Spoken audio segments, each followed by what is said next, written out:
ओम अज्ञानतिमिरान्धस्य ज्ञानाञ्जनशलाकया चक्षुरुन्मीलितं येन तस्मै श्रीगुरुवे नमः।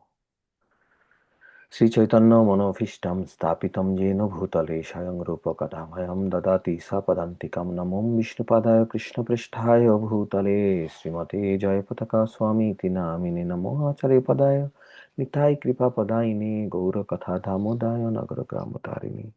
नमो विष्णुपादाय कृष्णपृष्ठाय भूतले श्रीमते भक्तिवेदान्त स्वामीति नामिने। नमस्ते सरस्वती देवे गौरवाणी प्रचारिणे निर्विशेष शून्यवादी पाश्चात्य देश तारिणी। जय श्री कृष्ण चैतन्य प्रभु नित्यानंद श्री अद्वैत गदाधर शिवासादि गौर भक्त वृंद।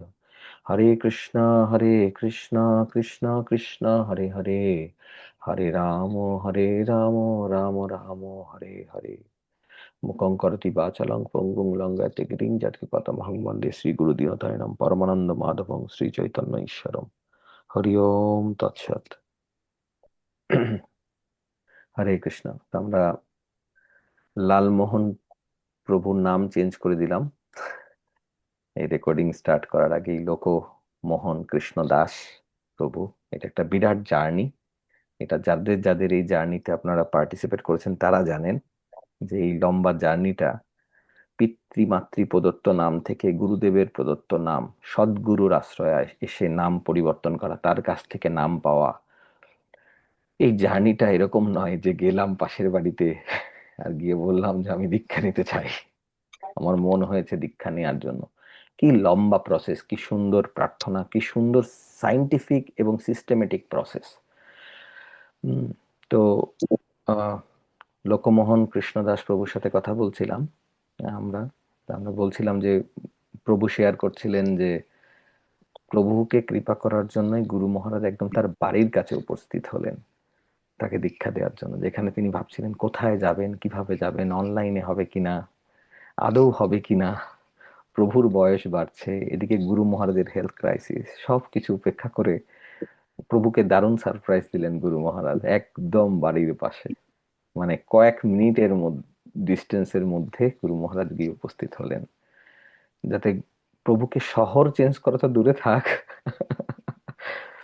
মানে প্রভুকে খুব বেশি ট্রাভেলও করতে হয়নি, একেবারে কয়েক মিনিটের মধ্যেই, তার বাড়ির কয়েক মিনিটের মধ্যেই সেখানেই গুরু মহারাজ উপস্থিত হলেন, সবাইকে দীক্ষা দিলেন। এবং শুধু তাই না, প্রভুর সাথে দীক্ষা নিলেন আমাদেরই কংগ্রিগেশনের আর একজন ভক্ত, খুব ভালো ভক্ত। উনি ব্রাহ্মণ দীক্ষা নিতে এখান থেকে সপরিবারে ফ্লাই করে গেছেন, আমেরিকা থেকে ফ্লাই করে গেছেন। বাচ্চার শরীর খারাপ, টাইফয়েড হয়ে গেছে, এত কিছু সত্ত্বেও সে গিয়ে ওখানে দীক্ষা নিলেন। তার মা এবার ফার্স্ট ইনিশিয়েশনের ক্যান্ডিডেট। তার হবে হয়তো এই পরের ব্যাচে, কারণ উনি ইন্টারভিউ ক্লিয়ার করতে পারেননি একটুর জন্য। তো যাই হোক, ওটা শেষ মুহূর্তে ছিল। তা গুরু মহারাজ কত কৃপালু, কত কৃপালু জানেন যে আহ, লোকমোহন কৃষ্ণদাস প্রভুর পক্ষে আহ, কি কি তার পরিস্থিতি, এটা আমরা মনে করতে পারি যে কি জানি গুরু মহারাজ কি জানেন আমার পরিস্থিতি। হ্যাঁ, এটা মনে হয় কাকতালীয় ভাবেই চলে এসেছেন, কিন্তু আপনারা যারা এই গৌরাঙ্গ কুঠির ট্রেনে আছেন তারা জানেন যে আমাদের থার্ড ব্যাচের, গৌরাঙ্গ কুঠির থার্ড যে ব্যাচ, ইনিশিয়েশনের ব্যাচ, তার প্রথম এবং সিগনিফিকেন্ট ক্যান্ডিডেট এবং খুব ক্রিটিক্যাল ক্যান্ডিডেট ছিলেন হচ্ছেন আমাদের লোকমোহন কৃষ্ণদাস প্রভু। আম, হ্যাঁ, কারণ কি, আহ, বয়স এবং পারিবারিক প্রতিকূলতা তো রয়েছে, তার পাশাপাশি তার পাশাপাশি আরো অনেকগুলো ফ্যাক্টর। তো সমস্ত ফ্যাক্টর উপেক্ষা করে মানে এটা একটা মানে কি বলবো, একটা উম, চরম আশ্চর্য একটা বিষয় যে গুরু মহারাজ তার পাশে গিয়েই দীক্ষা দিলেন, যেখানে আমেরিকা থেকে সবাই গিয়ে দীক্ষা নিচ্ছে, আর গুরু মহারাজ তাকে শহরও চেঞ্জ করতে বলেননি। প্রভু রেডি ছিলেন শ্রীধাম মায়াপুরে আসবেন, কিন্তু সেটাও তার পক্ষে ইজি জার্নি ছিল না। কবে আসবেন, কারণ গুরু মহারাজের দীক্ষা দেওয়ার ডেটটা আমরা নর্মালি কয়েকদিন আগেই জানতে পারি এখন পরিস্থিতি অনুযায়ী। খুব বেশি আগে জানা যায় না, যে 2 সপ্তাহ বা 3 সপ্তাহ আগে জানা যাচ্ছে তা নয়। তো তার মধ্যে এরকম জিনিস। তো আমরা অনেক অনেক আনন্দিত যে গুরু মহারাজ যে আমাদের প্রত্যেকের পরিস্থিতি জানেন, এটা তার একটা বড় প্রমাণ। এর অনেক অনেক প্রমাণ আছে। তো আমাদের কাছে আজকে এই যে আপনারা কয়েকজন উপস্থিত, তাদের মধ্যেই একদম ফ্রেশ ইনিশিয়েটেড ডিভোটি এবং আমাদের প্রিয় লোকমোহন কৃষ্ণদাস প্রভু, যার জার্নিটা ছিল লালমোহন ঘোষ থেকে লোকমোহন কৃষ্ণদাস হওয়ার জার্নি। তো প্রভু, আপনি কিছু বলবেন, আপনি কিছু শেয়ার করবেন? গো হেড। আমি আজ থেকে 2 years 9 months, 2 বছর 9 মাস আগে আমি যখন সার্ভিস লাইফ থেকে পুরোপুরি রিটায়ার করার পরে গৌরাঙ্গ কুটির সাথে আমার সম্পর্ক হলো। আমার সব থেকে বিলাড ফ্রেন্ড অশোক অশোক কেশবচরণ প্রভুর মাধ্যমে। তো সেই থেকে আমি আমি যে সাপোর্ট, যে প্রেরণা, যে ইন্সপিরেশন গৌরাঙ্গ কুটির সকল ভক্ত এবং আপনার এবং অনন্ত বিলাস তা প্রভুর কাছ থেকে পেয়েছি, মানে I cannot explain that in any word. Is from my mind. I'm extremely thankful and indebted to you all. That is what I can only tell, that আমি আজকে যে আমার 2 বছরের যে পুরোপুরি আমার একটা ড্রিম ছিল যে আমি গুরু মহারাজের কাছ থেকে জপ বিড, চ্যান্টিং বিড নিতে পারবো, সেটা যে পূরণ হয়েছে তার জন্যে আমি এত খুশি that I will not be expressed to I will not be able to express in man, and আমি আপনাদের সকলের কাছ থেকে এত কৃতজ্ঞ that I cannot explain that. অনেক ধন্যবাদ প্রভু। আর আম, উম, প্রভু শুধু বিট ব্যাগই পাননি, গুরু মহারাজ তাকে নাম দিয়েছেন। দীক্ষা নেওয়া মানে অফিসিয়ালি তাকে একসেপ্ট করা। এমনি আপনারা যারা যারা হৃদয় থেকে গুরুদেবকে, শিল জয় পতাকা স্বামী গুরু মহারাজের কথা এখানে বলছি, কিন্তু যে কোনো গুরু মহারাজকেই, বোনাফাইড গুরুদেবকে, শুধু আহ ব্রহ্মা মধ্য গৌড়ীয় সম্প্রদায়ে আমরা পড়ি তার জন্য না, যে যেখানে আছেন, যারা পরে এই রেকর্ডিং শুনবেন, যারা যেখান থেকে প্রামাণিক গুরুদেবকে গ্রহণ করেছেন তাদের অনেক অভিনন্দন। তাদের জার্নিটা এত ইজি নয়। আর স্পেশালি ব্রহ্মা মধ্য গৌড়ীয় সম্প্রদায়ে আমরা কানেক্টেড হতে পারা, তার মধ্যে আবার শিল প্রভুপাদের ইসকন, এটা অত্যন্ত অত্যন্ত স্পেশাল একটা সুযোগ আমাদের জন্য। এটা এই কলিযুগের জন্য, এই কলিযুগের যে সুবর্ণ সময়, golden period of time, first 10,000 years, তার মধ্যে এটা একটা সবচেয়ে সবচেয়ে আহ মানে প্রামাণিক এবং সবচেয়ে পাওয়ারফুল একটা ট্রেন বা বাস, আপনারা যাই বলুন, যে এখানে, বা নৌকা যাই বলুন, এটা হচ্ছে ইসকন। সেই ইসকনে শিল প্রভুপাদের গাইডেন্সে পরম গুরুদেব, ইসকন ফাউন্ডার আচার্যা এসি ভক্তি বেদান্ত শিল প্রভুপাদের এই নৌকাতে প্রামাণিক গুরুদেবের মাধ্যমে কানেক্টেড হওয়া, এটা কিন্তু চারটিখানি ব্যাপার না। হ্যাঁ, এটা একটা অনেক বড় জার্নি, অনেক বড় জার্নি, অনেক অনেক সুকৃতির ফল। তো সেখানে গুরুদেবের কাছ থেকে নাম পাওয়া, তার কাছ থেকে মালা পাওয়া, এগুলো আমরা অনেক চিপলি নেই অনেক সময়। যারা যারা অনেক আগে নিয়ে নিয়েছি, তারা আমরা অনেক সময় ভুলে যাই এটা কত গুরুত্বপূর্ণ। আমি গতকালকেই আমার আহ, ছোট ছোট মেয়ে আর কি, ও দেখাচ্ছিল যে বাবা আমার মালাটা এত ছোট কেন আর তোমার মালাটা এত বড় কেন। তখন আমি মালাটা বের করতে গিয়ে মনে করলাম, এই মালা গুরু মহারাজ নিজের হাতে করে দিয়েছেন। এই মালা, মানে আমরা ভুলে যাই, ডে টু ডে লাইফে আমরা ভুলে যাই, এই মালা গুরু মহারাজ নিজের হাতে জপ করে তারপরে দেন কিন্তু শিষ্যের হাতে, তারপরে নাম প্রদান করেন এবং পার্সোনালি ইনস্ট্রাকশন দেন। এটা চারটিখানি কথা না। এবং গুরুদেব বিশেষভাবে প্রার্থনা করেন ওই দিন। এটা খুবই সিগনিফিকেন্ট একটা সময়। তো আপনারা যারা যারা আশ্রিত ভক্ত, তাদের সময় সবারই কাছাকাছি চলে এসছে। যারা যারা এই থার্ড ব্যাচের রয়েছেন, তাদের আমরা বলছি যে আপনারা চেষ্টা করুন, খুব ডিপলি প্রার্থনা করুন এবং চেষ্টা করুন যেন কোনোভাবে আপনাদের ইন্টারভিউ মিস না হয়। কারণ যখন সেকেন্ড ইন্টারভিউ অ্যারেঞ্জ করতে হয় তখন বেশ বেগ পেতে হয়, আমাদের জেপিএস অফিসের সাথে রীতিমতো ফাইট করতে হয়, একটা সুন্দর স্পিরিচুয়াল কনভারসেশন করতে হয়, তো ইন্টারভিউ নেওয়া হয়। দেখুন এটা কিরকম সাইন্টিফিক, কেন বোনাফাইড। বোনাফাইড বোঝা যাবে কোথা থেকে? 4 নিয়মের পালন করা মানে একটা ভদ্র সভ্য জীবনের। আমরা অনেকে বলি কি 4 নিয়ম পালন করতে হবে, এটা করা যাবে না, ওটা করা যাবে না, কিন্তু ঘটনাটা তা নয়। একটা শুভ মানে শুভ বা একটা শুভ বা কি বলবো, সিভিলাইজড একটা মানুষের পক্ষে যা যা শোভনীয়, যে আমরা নেশা ভাঙ করব না, তাই না? কোনো নেশা নেশা করব না, আমরা তাস পাশা কোনো গ্যাম্বলিং করব না, জুয়া খেলবো না, রাইট? আমরা মাছ মাংস খাবো না, যেগুলো খেলে আমাদের শরীর মন অপবিত্র হয়, যেগুলো খেলে আমাদের পাপ বাড়ে, সেগুলো থেকে আমরা বর্জিত থাকবো। হ্যাঁ, এবং আমরা কি, আমরা কোনো অবৈধ সঙ্গ করব না। এটা কি একটা সভ্য মানুষের পরিচয় নয়?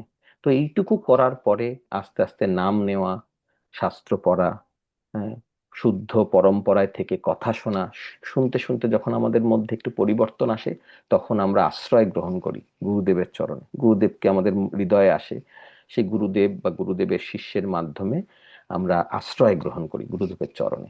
কি অথেন্টিক প্রসেস দেখুন! তার সাথে সাথে ভগবানের 16 মালা জপ করা। তারপরে তারপরে আসে সেই সময়, সেই পুণ্য লগ্ন দীক্ষা, যখন গুরুদেব অফিসিয়ালি শিষ্যকে গ্রহণ করেন, নাম পরিবর্তন করেন, মালা প্রদান করেন। গুরু মহারাজ গিফট দিচ্ছেন, চিন্তা করুন, আমাদের গিফট দিচ্ছেন, আমাদের নাম দিচ্ছেন, সঙ্গে একটা গিফট দিচ্ছেন, আমার মালা, জপমালা, সারা জীবনের অ্যাসেট। তো এটা অত্যন্ত লম্বা একটা জার্নি, এবং সেই দিনটা অনেক গুরুত্বপূর্ণ। সেই দিনকে উপোস থেকে, মাথা মুন্ডন করে, উপোস থেকে নতুন বস্ত্র পরে গুরু মহারাজের কাছ থেকে দীক্ষা নিতে হয়। তো সেই স্টেপটা কিছুদিন আগে আমাদের লোকমোহন কৃষ্ণদাস প্রভু পার করে এসেছেন, এবং আপনারা যারা যারা এই ব্যাচেই আছেন, থার্ড ব্যাচে আছেন, আপনাদের সবাইকে বলছেন প্রার্থনা করুন যাতে নিত্যানন্দ ত্রয়োদশীতে যারা যারা মায়াপুরের আশেপাশে আছেন, তো আমরা চেষ্টা করছি জেপিএসএ অফিসের সাথে, আর যারা যারা এখান থেকে ট্রাভেল করতে পারবেন তারাও আমাদের জানিয়ে দেবেন, তাহলে আমরা তাদের নামও রেকমেন্ড করব। আর নতুবা আমরা প্রার্থনা করছি নিত্যানন্দ ত্রয়োদশীর পরেই যেন একটা সুসংবাদ পাই যে গুরু মহারাজ আমেরিকায় আসছেন। আর যদি সেটা সম্ভব নাও হয়, অবশ্যই তার শরীর সবচেয়ে বেশি আমাদের কাছে প্রাধান্য পায়। তার শরীর আম, ঠিক রেখে যেটা যেটা তার পক্ষে ভালো হয় তাই যেন হয়। আমাদের জন্য আমরা চাই না যে আমেরিকায় আসুক, অবশ্যই এলে আমরা সবচেয়ে বেশি খুশি হব, আনন্দ পাবো, কিন্তু সেই সাথে সাথে আমরা চাই যে গুরু মহারাজ সুস্থ থাকুন, যেখানেই থাকুন। তো সেই ক্ষেত্রে অনলাইনে, যেটা লাস্ট অপশন, সেটা হচ্ছে অনলাইনে যারা যারা ট্রাভেল করতে পারবেন না, এবং স্বাভাবিক এই সময় অনেক অনেকের পক্ষে সম্ভব নয়, তো সেটা আমরা অনলাইনে আমরা চেষ্টা করছি, কেমন? তো নেক্সট ইয়ারের বিগিনিং। আর যারা যারা এখন নতুন আছেন, যারা যারা হয়তো আশ্রয় নেননি, আশ্রয়ের ক্যান্ডিডেট, তাদের জন্য আমরা অনেককে আমরা ইন্ডিভিজুয়ালি শেল্টার প্রোগ্রাম করেছি এই একাদশীর দিনও। মানে আজ থেকে 2 দিন পরেই, কাল বাদে পরশুই আবার আমাদের শেল্টার প্রোগ্রাম আছে। সেটা আমরা অনলাইনে যাচ্ছি না, কারণ যাদের যাদের নাম পাইনি, এই জন্য যারা যারা ইন্টারেস্টেড, যারা যারা এই পর্যায়ে গেছেন, তারা মেন্টারের সাথে যোগাযোগ করুন। আপনাদের যারা যারা মেন্টার আছেন, যাদের তত্ত্বাবধানে আপনারা আছেন, তারা যেন আমাদের জানায় যে হ্যাঁ আপনারা শেল্টারের জন্য রেডি, তখন আমরা এই প্রসেসটা করব। তো আমাদের যেহেতু সপ্তাহে একটা ক্লাস কথা বলার হয়, তো আমরা চেষ্টা করি যদি অনেক ক্যান্ডিডেট না হয়, যাদের কাছে ফিজিক্যালি যাওয়া সম্ভব না, যেমন মিশিগানে যারা ক্যান্ডিডেটরা রয়েছেন, তাদের ক্ষেত্রে আমরা নর্মালি ইন পার্সন আমরা এটা শেল্টার প্রোগ্রাম বা আশ্রয়ের যে অনুষ্ঠানটা সেটা করি, কারো কারো বাড়িতে, কারো কারো পার্সোনালি, যাতে তারা এটা অন্যভাবে রিলিজ করতে পারে, যাদের পক্ষে সম্ভব। কিন্তু আমরা অনলাইনেও করেছি এর আগের গুলো। তো অবশ্যই আপনারা আপনাদের মেন্টরকে যোগাযোগ করবেন যদি আপনাদের কোনো ক্যান্ডিডেট থাকে যা আশ্রয় নেবে বা আকাঙ্ক্ষা করবে। আকাঙ্ক্ষা করতে কি লাগে, কোনো রকম না, এক মালা জপ করলেও করা যায়, এক মালা জপ করলেও করা যায়। যে পুরো 4 নিয়মের হয়তো পালন করতে পারছেন না, 3 নিয়মের করছেন, এক মালা জপ করছেন, তখন আকাঙ্ক্ষা করা যায়, আকাঙ্ক্ষা করতে কোনো অসুবিধা নেই, কেমন? আর এই না যে আকাঙ্ক্ষা করেছি বানে যে আমি এখানে লক হয়ে গেলাম, এরকম নয়। সেই গুরুদেবের যে কোনো বোনাফাইড ডিসাইপেল ভবিষ্যতে যিনি পারমিশন পাবেন ইসকনের গভর্নিং বডি কমিশন থেকে, তো তারাও দীক্ষা দিতে পারেন। সুতরাং আপনাদের এই জার্নিটা আমি সহজভাবে বুঝিয়ে দিলাম এই প্রসঙ্গে, আমাদের লোকমোহন কৃষ্ণদাস প্রভুকে অভিনন্দন জানানোর পাশাপাশি এবং তার জার্নিটা শোনার পাশাপাশি। আজকে আমরা শ্রীমদ্ ভগবদ গীতা থেকে একটা শ্লোক পাঠ করব, যেটা আমার খুবই প্রিয় শ্লোক। তো আপনারা কেউ গেস করতে পারেন সেটা কি? কোনো গেস করতে পারলে কেউ হাত তুলবেন। সেটা ইম্পর্টেন্ট হতেও পারে, নাও হতে পারে, ইম্পর্টেন্ট তো বটেই। এটা আমার খুব প্রিয় শ্লোক, আমি অনেক আগে জানিয়েছি আপনাদের বিভিন্ন সময়। দেখি কার গেস ঠিক হয়? সুলোচনা হরিকান্তা মাতাজি। এটা কি হরে কৃষ্ণ প্রভু, জন্ম কর্ম চমে দিব্যম। জন্ম কর্মোচ্চমে বিপ্লব। আচ্ছা, আর দেখি আমাদের সহিষ্ণু কানা একটু কি বলেন। এটা আমার পার্সোনাল চয়েস, এটা এমন না। আমার যেটা মনে হয়েছে, আহ, আপনি যেটা বলেছিলেন যে ওই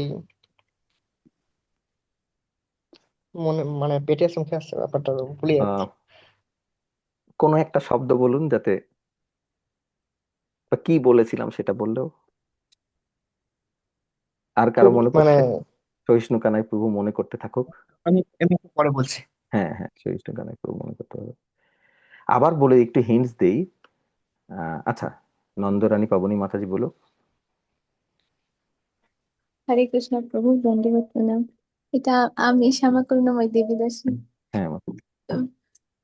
প্রভু আপনি মন মনা ভাব মত ভক্ত মাধিয়াজি মাম নমস্কুরু, এটা আমার যেটা মনে পড়ছে।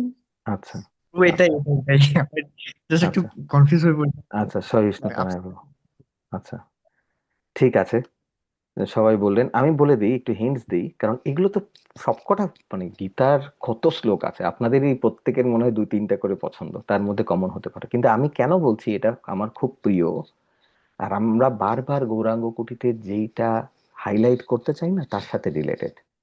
হ্যাঁ, শ্রীমদ্ ভগবদ গীতায় সর্বধর্ম পরিত্যাজ্য মাম একম শরণম ব্রজ আছে, অনেক অনেক গুরুত্বপূর্ণ শ্লোক আছে, মন মনা ভব মত ভক্ত মজ্জাতি মম নমস্কুরু, পত্রম পুষ্পম ফলম তলম যৌমে ভক্তা প্রয়শ্চতি, সবকটা ইম্পর্টেন্ট, সুপার ইম্পর্টেন্ট। হ্যাঁ, দেহিনস্মিন যথা দেহে কৌমারম যৌবনম যারা, এভরিথিং, মানে কোনটা বাদ দেবে? এমনকি প্রথম যে ধৃতরাষ্ট্র শ্লোকটা বলেছে, ধর্মক্ষেত্রে কুরুক্ষেত্রে সমবেতা যুদুৎসব, এটাও ইম্পর্টেন্ট, এটাও সুপার ইম্পর্টেন্ট। তো এই জন্য 700 শ্লোকের মধ্যে কোনো শ্লোক বাদ দেওয়া যায় না। তো বিশেষ বিশেষ তাৎপর্য রয়েছে। কিন্তু আজকে যেহেতু আমরা লালমোহন প্রভুর, লালমোহন ঘোষ থেকে লোকমোহন কৃষ্ণ দাস হওয়ার যে জার্নিটা, প্লাস আমরা ইনিশিয়েশনের প্রসেসটা একটু ডিসকাস করলাম, তাই না? আশ্রয় কি, হ্যাঁ, আকাঙ্ক্ষা করা কি, আশ্রয় কি, ব্রিফলি ডিসকাস করলাম। তো এই জন্য আমার মনে পড়ে গেল যে তাহলে আমরা শ্রীমদ্ ভগবদ গীতার এই শ্লোকটা একটু টাচ করি, যেটা এটার সাথে কানেক্ট। এইবার অনন্ত বিলাস শুভ হাত তুলেছে, রূপেশ্বরী গৌরবী মাতাজি হাত তুলেছে। আমার ধারণা এবার ঠিক হবে। ঠিক আছে, আগে শুনি রূপেশ্বরী গৌরবী মাতাজি কি বলেন। হরে কৃষ্ণ প্রভু, কার্পণ্য দোষ উপহত স্বভাব। আচ্ছা, কার পুণ্য দোষ অপহত স্বভাব। আচ্ছা, এইবার দেখি অনন্ত বিলাস প্রভু কি বলেন। হরে কৃষ্ণ দণ্ডবোধ প্রণাম। আমি ভাবছিলাম যে তোমার সব কটা ভার্সই পছন্দ, কিন্তু আমি ওয়েট করছিলাম কোন মুডে আছে। না, আমি ওই জন্য ব্যাকগ্রাউন্ডটা বললাম যে আজকের টপিকটা কি। হ্যাঁ, যেহেতু আমাদের লালমোহন প্রভু আমাদের সবচেয়ে বেশি প্রায়োরিটি ক্যান্ডিডেট ছিলেন, এবং সবচেয়ে সেন্সিটিভ এই জন্য ছিল যে আমাদের ইস্যু ছিল যে তার পরিস্থিতি অনুযায়ী সে দীক্ষা নিতে পারবেন কিনা। আমরা প্রার্থনা তো করছিলাম, ইভেন মায়াপুরে হলেও সে এসে পৌঁছাতে পারবে কিনা, কারণ প্রতিকূল অবস্থা আমাদের সবারই আছে। কিন্তু 80 বছর যখন বয়স হয়ে যায়, তখন বাড়িতে যদি কেউ ফেভারেবল না থাকে যে ভক্তি পথে, একটা সাপোর্ট হয় ছেলে বা ওয়াইফ, মানে অবশ্যই তারা ভালো মানুষ, নিঃসন্দেহে তারা অন্য অন্য দিক দিয়ে সাপোর্টিভ, কিন্তু স্পিরিচুয়াল জার্নিটা তো এমন একটা জার্নি, এটা একটু ডিফারেন্ট। এটার স্বাদ না পেলে কাউকে বোঝানো যায় না, এই দুধ না খেলে যেমন কাউকে দুধের স্বাদ বোঝানো যায় না, এটা। তো এই জন্য লালমোহন প্রভুরটা খুবই সেন্সিটিভ ইস্যু ছিল। তো এই জন্য আজকে আমরা এই অভিনন্দন জানানোর পাশাপাশি এই ব্রিফ ডিসকাশন করলাম এইটার সাথে শ্রীমদ্ ভগবদ গীতার কোন শ্লোকটা রিলেটেড। তো এগুলো কুইজেরও কোশ্চেন, এই জন্য না যে আমার কোনটা প্রিয়, এটা তো আছেই আমার প্রিয়, এটা আমার খুবই প্রিয়। এটা আমার মানে বলতে গেলে যদি মানে কি বলবো, একটা শ্লোকও আমি বলতে চাই শ্রীমদ্ ভগবদ গীতায় আমার পছন্দের এটা। হ্যাঁ, এটা। আর এটাই আমরা গৌরাঙ্গ কুঠিতে বারবার এই এই রিলেটেড টপিকে আমরা বারবার আলোচনা করি, কারণ এটা খুব ইম্পর্টেন্ট আমাদের স্পিরিচুয়াল জার্নির জন্য। যাই হোক, আর ভূমিকা না দিয়ে আমরা, হ্যাঁ, প্রণিপাতে না। হরি বল, এক্স্যাক্টলি রাইট, এক্স্যাক্টলি রাইট। তো বর্ণনাতে বোঝা যাচ্ছে যে আমরা কি বোঝাতে যাচ্ছি। তা আমরা এই শ্লোকটা একটু পড়ি। আপনাদের কারো কাছে, সবার কাছে যদি গীতা থাকে, শ্রীমদ্ ভগবদ গীতা, যথাযথ চতুর্থ অধ্যায়ের 34 নম্বর শ্লোক, চতুর্থ অধ্যায় 34 নম্বর শ্লোক। এই কিছুদিন আগেই আমাদের এখানে আম, হিজ গ্রেস আদি গদাধর প্রভু এসেছিলেন। তো তো একটা উইকেন্ড উনি কাটিয়ে গেলেন, আমি অনন্ত বিলাস প্রভুর সঙ্গেই ছিলাম। তো আদি গদাধর প্রভুকে যখন আমাদের দেবসদন মন্দিরে ইসকন ডেট্রয়েটে ক্লাস নেওয়ার কথা, তো উনি পুরো উইকেন্ডটাই ছিলেন দ্য গ্লোরিজ অফ শিল হরিদাস ঠাকুর মুডে। তো এটাই চলছিল, তার আগের 3টে ক্লাস, তার আগের সেদিনের 2টো ক্লাস, তার আগের দিনের ক্লাস, পুরো ওইটাই চলছিল। প্রভু ওটাই করতে চাইছিলেন, তা আমি তো না করতে পারি না, প্রভু যেটা করতে চাইছেন সেটাই হবে। শুধু আমি তাকে মনে করিয়ে দিয়েছি যে আমাদের ইসকন ডেট্রয়েটের প্রেসিডেন্টের কি রিকোয়েস্ট ছিল, আহ, এবং আম, এবং কি টপিক আমরা ফিক্সড করেছিলাম, যে দ্য গ্লোরিজ অফ শিল জীব গোস্বামী। আহ, তো যাই হোক, এটা মনে করিয়ে দিয়ে আদি অধর প্রভু তখন অডিয়েন্সের ভোট নেয় যে সবাই কি শুনতে চায়, দ্য গ্লোরিজ অফ শিল হরিদাস ঠাকুর যেটা চলছিল, নাকি গ্লোরিজ অফ শিল জীব গোস্বামী। তখন আমি রাধাকুঞ্জ বিহারীর কাছে প্রার্থনা করছিলাম এটার জন্য, যে হিজ গ্রেস আদি গদাধর প্রভুর ওই যে ফ্লোটা, চৈতন্য চরিতামৃতের ফ্লোটা বা টেস্টটা সবাই বুঝতে পেরেছে। They are very nourished, well nourished, তারা খুবই রেলিশ করেছে। আমি চাইছিলাম যে হিজ গ্রেস, দুটো কারণে, হিজ গ্রেস আদি গদাধর প্রভুর মুখ থেকে স্বরগোস্বামীর যে কোনো একজনের গ্লোরিফিকেশনও শুনুক সবাই, যাতে এই টেস্টটাও পায়। যে একটা ভক্তের দুটো টেস্ট আছে না, দুটো ফ্লেভার, সে দুটো ফ্লেভার মানে আইসক্রিমের দিক দিয়ে দেখতে গেলে ভ্যানিলা এবং বাটারস্কচ, দুটোই যেন টেস্টটা পায় ভক্তরা। তো তাই হয়েছে, অডিয়েন্সের থেকে সবাই জানিয়েছেন যে না, আমরা জীব গোস্বামী শুনতে চাই। তো প্রভু যখন জীব গোস্বামী নিয়ে বলা শুরু করলেন, তখনও সবার আগে এই শ্লোকটা আমি জানি না এটা প্রভুর ফেভারিট শ্লোক কিনা, কিন্তু ওয়ান অফ দ্য ফেভারিট শ্লোক তো ঠিকই। আমরা এটাই পড়ি কেমন, 4th অধ্যায় 34 নম্বর শ্লোক। কারা কারা কারা কারা পড়তে চান হ্যান্ড রেজ করবেন, আমরা দেখবো দু একজনকে। তেমন হ্যান্ড রেজ দেখতে পাচ্ছি না, সুব্রত প্রভু আর রীনা মাথা। আচ্ছা, আমি সবাইকে একটু মিউট করে দিই যাতে কোনো নয়েজ না আসে ব্যাকগ্রাউন্ডে, কেমন? আচ্ছা,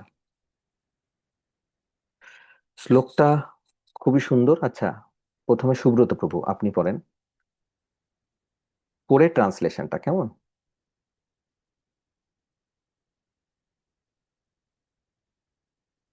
সুব্রত প্রভু আনমিউট করুন। হরে কৃষ্ণ প্রভু, ধন্যবাদ, প্রণাম।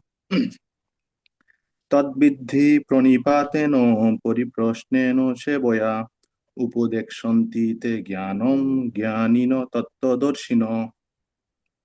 অনুবাদ: সদ্গুরুর শরণাগত হয়ে তত্ত্বজ্ঞান লাভ করার চেষ্টা করো, বিনম্র চিত্তে প্রশ্ন জিজ্ঞাসা করো এবং অকৃত্রিম সেবার দ্বারা তাকে সন্তুষ্ট করো, তাহলে সেই তত্ত্বদ্রষ্টা পুরুষেরা তোমাকে জ্ঞান উপদেশ দান করবেন।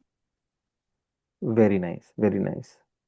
আচ্ছা, আর একবার শুনি এটাই, সবাই খুব মন দিয়ে শুনবেন। এটা এটা খুবই সুইট এবং আজকের টপিকের সাথে রিলেটেড এবং খুবই ইম্পর্টেন্ট আমাদের জীবনে। আরেকবার রিনা, বলুন। sorry. তদ্বিদ্ধি প্রণিপাতেন পরিপ্রশ্নেন সেবয়া উপদেক্ষন্তি তে জ্ঞানম জ্ঞানিন তত্ত্বদর্শিনা। সদ্গুরুর শরণাগত হয়ে তত্ত্বজ্ঞান লাভ করার চেষ্টা করো, বিনম্র চিত্তে প্রশ্ন জিজ্ঞাসা করো এবং অকৃত্রিম সেবার দ্বারা তাকে সন্তুষ্ট করো, তাহলে সেই তত্ত্বদ্রষ্টা পুরুষেরা তোমাকে জ্ঞান উপদেশ দান করবেন। হরি বল। আচ্ছা, আমরা পারপটে যাই। অনন্ত করুণা প্রভু।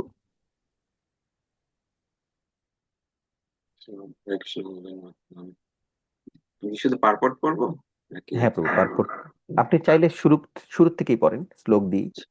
শ্লোকটা পড়ি। শ্লোক অনুবাদ এবং পারপট। হ্যাঁ, অধ্যায় শ্লোক 34। তদ্বিদ্ধি পরিপাতেন পরিপ্রশ্নেন সেবয়া উপদেক্ষন্তি তে জ্ঞানম জ্ঞানিন তত্ত্বদর্শিনঃ।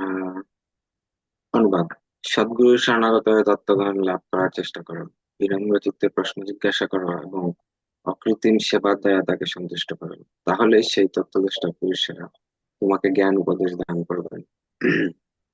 তাৎপর্য: পারমার্থিক উপলব্ধির পথ নিঃসন্দেহে দুর্গম, তাই ভগবান আমাদেরকে উপদেশ দিয়েছেন সে সদ্গুরুর শরণাগত হও, যিনি গুরু পরম্পরার ধারায় ভগবত তত্ত্বজ্ঞান লাভ করেছেন।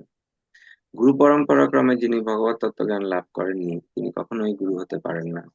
ভগবান হচ্ছেন আদিগুরু। তিনি এই পরম তত্ত্বজ্ঞান সৃষ্টির আদিতে দান করেছিলেন। তারপর গুরু শিষ্য ধারায় পরম্পরা ক্রমে এই জ্ঞান প্রবাহিত হয়ে আসছে। ঠিক আছে প্রভু, ঠিক আছে, অনেক ধন্যবাদ। এবার অনুরাগিনী মাতাজি। হরে কৃষ্ণ প্রভুজি, দণ্ডবত প্রণাম। প্রণাম হ্যাঁ মাতাজি। প্রভুজি, এই তাৎপর্য পুরোটাই পড়বো প্রভুজি, না এই শ্লোকের শুরু থেকে পড়বো? না, ওই যেখানে উনি শেষ করলেন, এই জ্ঞান প্রভাবিত এই গুরু পরম্পরা ক্রমে এই হ্যাঁ জ্ঞান হ্যাঁ, প্রভাবিত হয়ে আসছে, তারপর থেকে। আচ্ছা। হুম,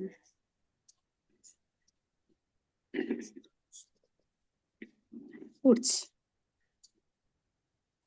ওনার লাস্ট লাইনটা ছিল, তারপর গুরু শিষ্য ধারায় পরম্পরা ক্রমে এই জ্ঞান প্রভাবিত হয়ে আসছে। আচ্ছা, প্রভু আমি প্রথম থেকে পড়ি, আমি বুঝতে পারছি। আচ্ছা আচ্ছা। হ্যাঁ, তাৎপর্য। হরে কৃষ্ণ প্রভুজি, দণ্ডবত প্রণাম। তাৎপর্য: পারমার্থিক উপলব্ধির পথ নিঃসন্দেহে দুর্গম, তাই ভগবান আমাদের উপদেশ দিয়েছেন স্বয়ং তার থেকে আগত গুরু পরম্পরার ধারায় একজন সদ্গুরু শরণাগত হতে। এই গুরু পরম্পরার ধারা অনুসরণ না করে কেউই সদ্গুরু হতে পারেন না।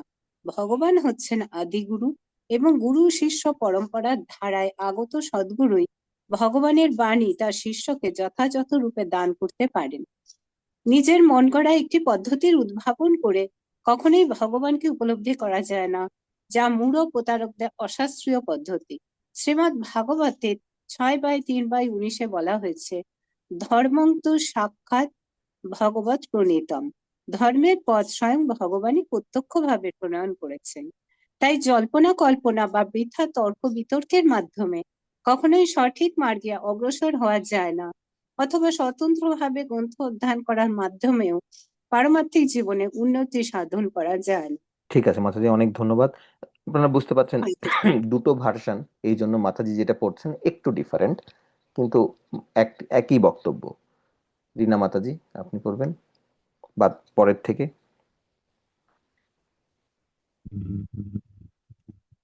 পরম তত্ত্বজ্ঞান লাভ করার জন্য কৃষ্ণ তত্ত্ববেত্তা গুরুদেবের শরণাগত হতে হয়।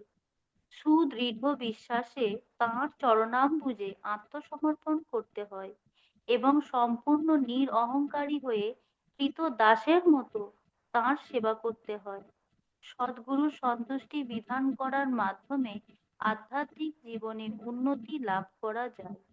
আত্মসমর্পণ ও সেবা না করে কেবল প্রশ্ন করে কখনোই এই তত্ত্বজ্ঞান লাভ করা যায় না। গুরুদেব পরীক্ষা করে দেখেন শিষ্যের মধ্যে তত্ত্বজ্ঞান লাভ করার বাসনা কতটা প্রবল হয়েছে, এবং এই পরীক্ষায় উত্তীর্ণ হতে পারলেই গুরুদেব তাঁর শিষ্যকে পরম তত্ত্বজ্ঞান লাভ করার আশীর্বাদ দান করেন। এখানে অন্ধের মতো অনুকরণ করা অথবা মূঢ়ের মতো নিরর্থক প্রশ্ন করার নিন্দা করা হয়েছে। শিষ্য কেবল শ্রদ্ধা সহকারে গুরু প্রদত্ত উপদেশ শ্রবণ করবে তা নয়, তাকে আত্মসমর্পণ, গুরুদেবের ঐকান্তিক সেবা এবং তত্ত্ব জিজ্ঞাসার মাধ্যমে এই জ্ঞানের মর্ম উপলব্ধি করতেও হবে। সদ্গুরু সর্বদাই তাঁর শিষ্যের প্রতি অত্যন্ত কৃপা পরায়ণ, তাই শিষ্য যখন বিনীত ও আজ্ঞানুবর্তী সেবায় সর্বতোভাবে তৎপর হয়, তখন জ্ঞান ও তত্ত্ব জিজ্ঞাসার বিনিময় পূর্ণ হয়। হরি বল। হরি বল, হরি বল। অনেক অনেক ধন্যবাদ। তা আজকের যে আমরা শ্লোকটা পড়লাম, চতুর্থ অধ্যায় 34 নম্বর শ্লোক, এটা খুবই ইম্পর্টেন্ট আমাদের গুরু পরম্পরার ধারা এবং প্রামাণিক গুরুকে বোঝার জন্য, এবং কেন এটা গুরুত্বপূর্ণ, কেন অন্য কেউ নয়।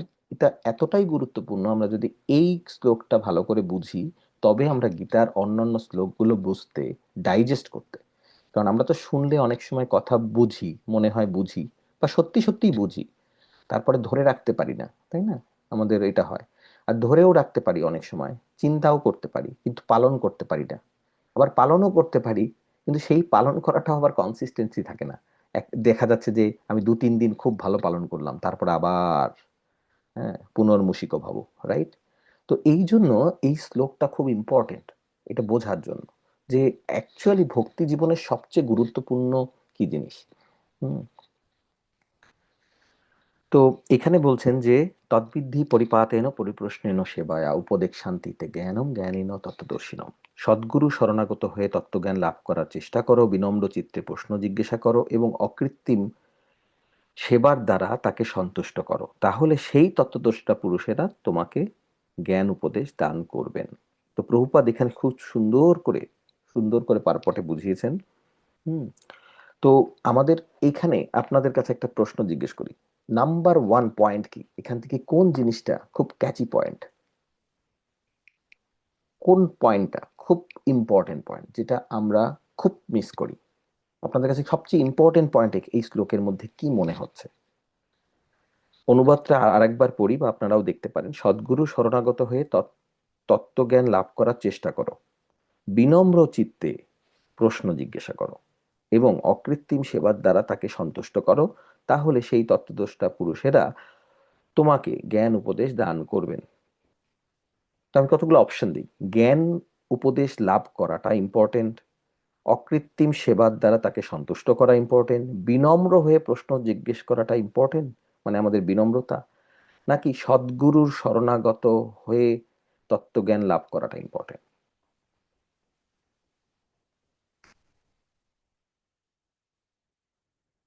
অমিত প্রভু। প্রভু আমার কাছে ইম্পর্টেন্ট আছে সদ্গুরু শরণাগত। আচ্ছা, অমিত প্রভু সদ্গুরু শরণাগত হওয়া, রাইট। আর কারো যদি মনে হয় যে না দুটো ইম্পর্টেন্ট, সেও বলতে পারে, কোনো অসুবিধা নেই, যে না একটা না প্রভু দুটো ইম্পর্টেন্ট, কোনো অসুবিধা নেই। আমাদের মোহন প্রভু।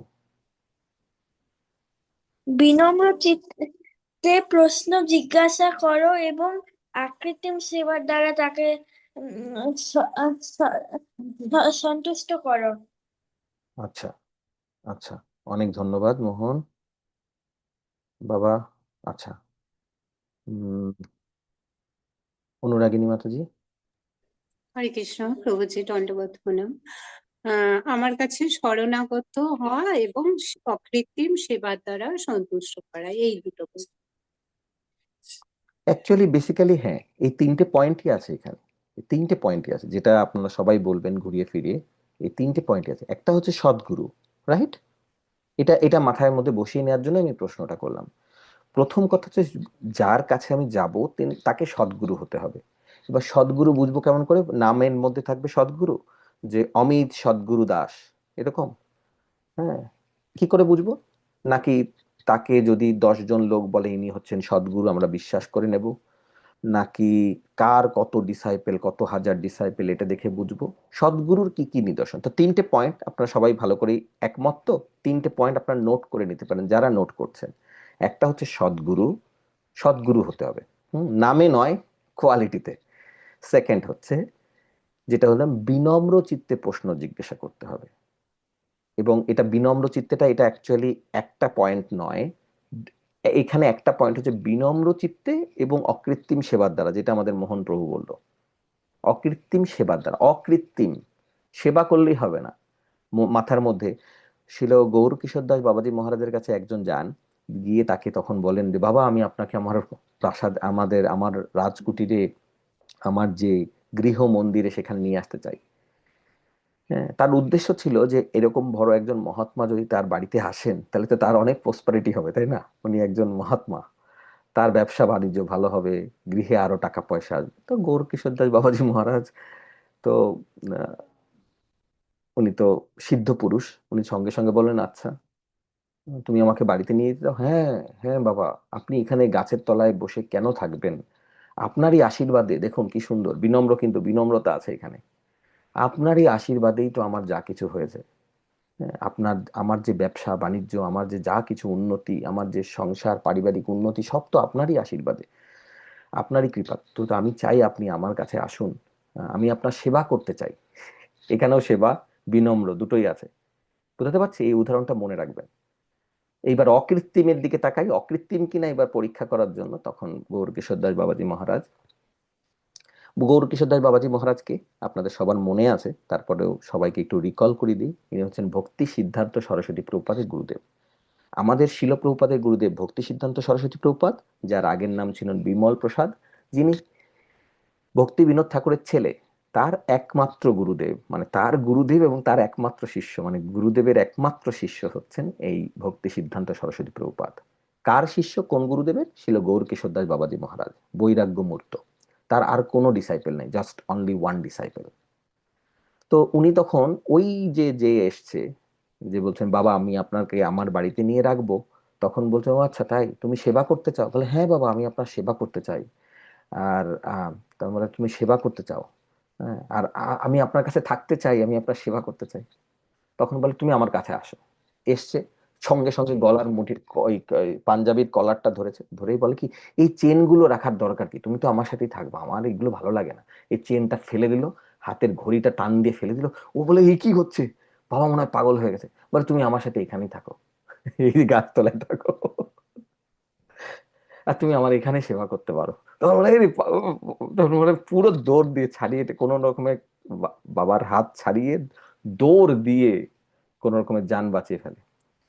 তো এই ঘটনাটা আপনারা দেখবেন যে অভয়চরণের মধ্যে ছিল ভক্তিচারু স্বামী মহারাজ এই পার্টটুকুকে খুব সুন্দর করে দেখিয়েছেন। আপনারা যারা যারা অভয়চরণ দেখেছেন, ইউটিউবে আছে, আপলোড করা আছে, বাংলায়, হিন্দিতে, ইংলিশে, কিন্তু বাংলা ভাষায় আপনারা পুরো দেখতে পাবেন। এটা অপূর্ব পুরো সিরিজটা। আমি যে কতবার দেখেছি আমার মনে নেই, একবার দুবার চারবার 10 বার এরকম নয়, তার থেকেও বহুবার দেখেছি, এত ভালো লাগে। আর ওই সময় বিমল প্রসাদ আসেন এখানে, এইভাবে ভক্তিচারু স্বামী মহারাজ ওটাকে প্রেজেন্ট করেন যে একজন কৃত্রিম সেবক আর একজন অকৃত্রিম সেবকের মধ্যে ডিফারেন্স কি। যাই হোক, এটা বোঝানোর জন্য যে অকৃত্রিম সেবার দ্বারা সন্তুষ্ট করাটা ইম্পর্টেন্ট। আমাদের অকৃত্রিম, কৃত্রিম আর্টিফিশিয়াল হলে হবে না। আমার মনের মধ্যে চলছে আমার জবটা হয়ে যাবে, আমি ওনাকে সার্ভ করতে চাই, আমি যদি কিছুদিন ওনার সাথে থাকি আমার গ্রিন কার্ডটা হয়ে যাবে, বা আমার ছেলে মেয়ের বিয়ে হচ্ছে না, হয়ে যাবে এই গুরুদেবের কাছ থেকে দীক্ষা নিলেই, বা আমার মেয়ের হয়তো অসুখ হয়েছে বা ছেলের অসুখ হয়েছে। দেখুন, something is better then nothing. কিছুই না করার থেকে কিছু করা তো ভালো। হ্যাঁ, কৃষ্ণাকে যদি কেউ এভাবেও গ্রহণ করে, গুরুদেবকে এভাবেও গ্রহণ করে, নট ব্যাড। কিন্তু আমাদের জানতে হবে যে আমাদের কাছে কি আছে, তাই না? যে কত বড় ট্রেজার আমাদের কাছে পরশ পাথর আছে। আর আমি পরশ পাথর বাদ দিয়ে আমি যদি ঘুরে ঘুরে বলি আচ্ছা 10 তোলা সোনা হবে, সোনার দাম এখন অনেক বেড়ে গেছে, আরে কি বলেন আপনি, আমাকে 1 কেজি সোনা দেবেন? আরে বাবা, আপনি তো আমার প্রাণদাতা, তাই না? 1 কেজি সোনা, আমি তো ভাবতেই পারি না, 1 ভরি সোনা কেনার ক্ষমতা নেই, আপনি আমাকে 1 কেজি সোনা দেবেন, আপনি কত মহান, তাই না? আমি জানি না যে আমার কাছে পরশ পাথর আছে, আমি যেটাকে টাচ করবো সেটাই সোনা হয়ে যাবে। 10 কেজি কি! তো গুরু পরম্পরার ধারা, ডিয়ার ডেভোটি, আমাদের কাছে পরশ পাথর। আমরা 99.99% টাইম আমরা এটাকে ভুলে যাই, অনেক কিছুতে ফোকাস হয়ে যায়, অনেক কিছুতে ইনভলভ হয়ে যায়, কিন্তু আসল জায়গায় গড়বড়। তো আমি যখন এইখানে রিসেন্টলি আমি তবলা মৃদঙ্গ শেখাচ্ছি, তো স্টুডেন্টদের আমি বিভিন্ন জায়গায় গিয়ে দেখি যে বাজাচ্ছে। আমি আরে 1.5 বছর শিখছে, 1 বছর শিখেছে, বাজাচ্ছে তো মৃদঙ্গ, তার বাবা মা বসে আছে। তা আমি বললাম ভালোই তো শিখছে, আবার আমাকে কোথা থেকে শুনেছে না। মানে আমি বললাম যে আমার একটা শর্ত আছে যে কোনো বাবা মা ইন্টারফিয়ার করবে না, যখন আমার ডাকার হবে তখন তারা আসবে, তারা বাজাচ্ছে। তখন আমি বললাম যে আসলে আহ, এ কিছুই জানে না 1.5 বছর শেখার পর।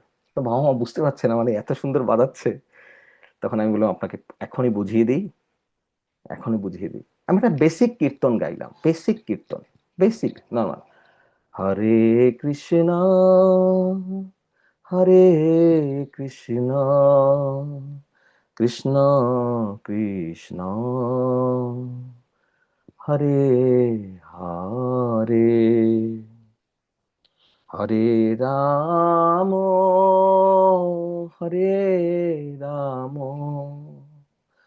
রাম রাম হরে হরে। যাই গাই এটাই গাই, এটার থেকে একটু স্পিডে গাই, যাই গাই, বাজাতে পারছে না, অধিকাংশ স্টুডেন্ট বাজাতে পারছে না।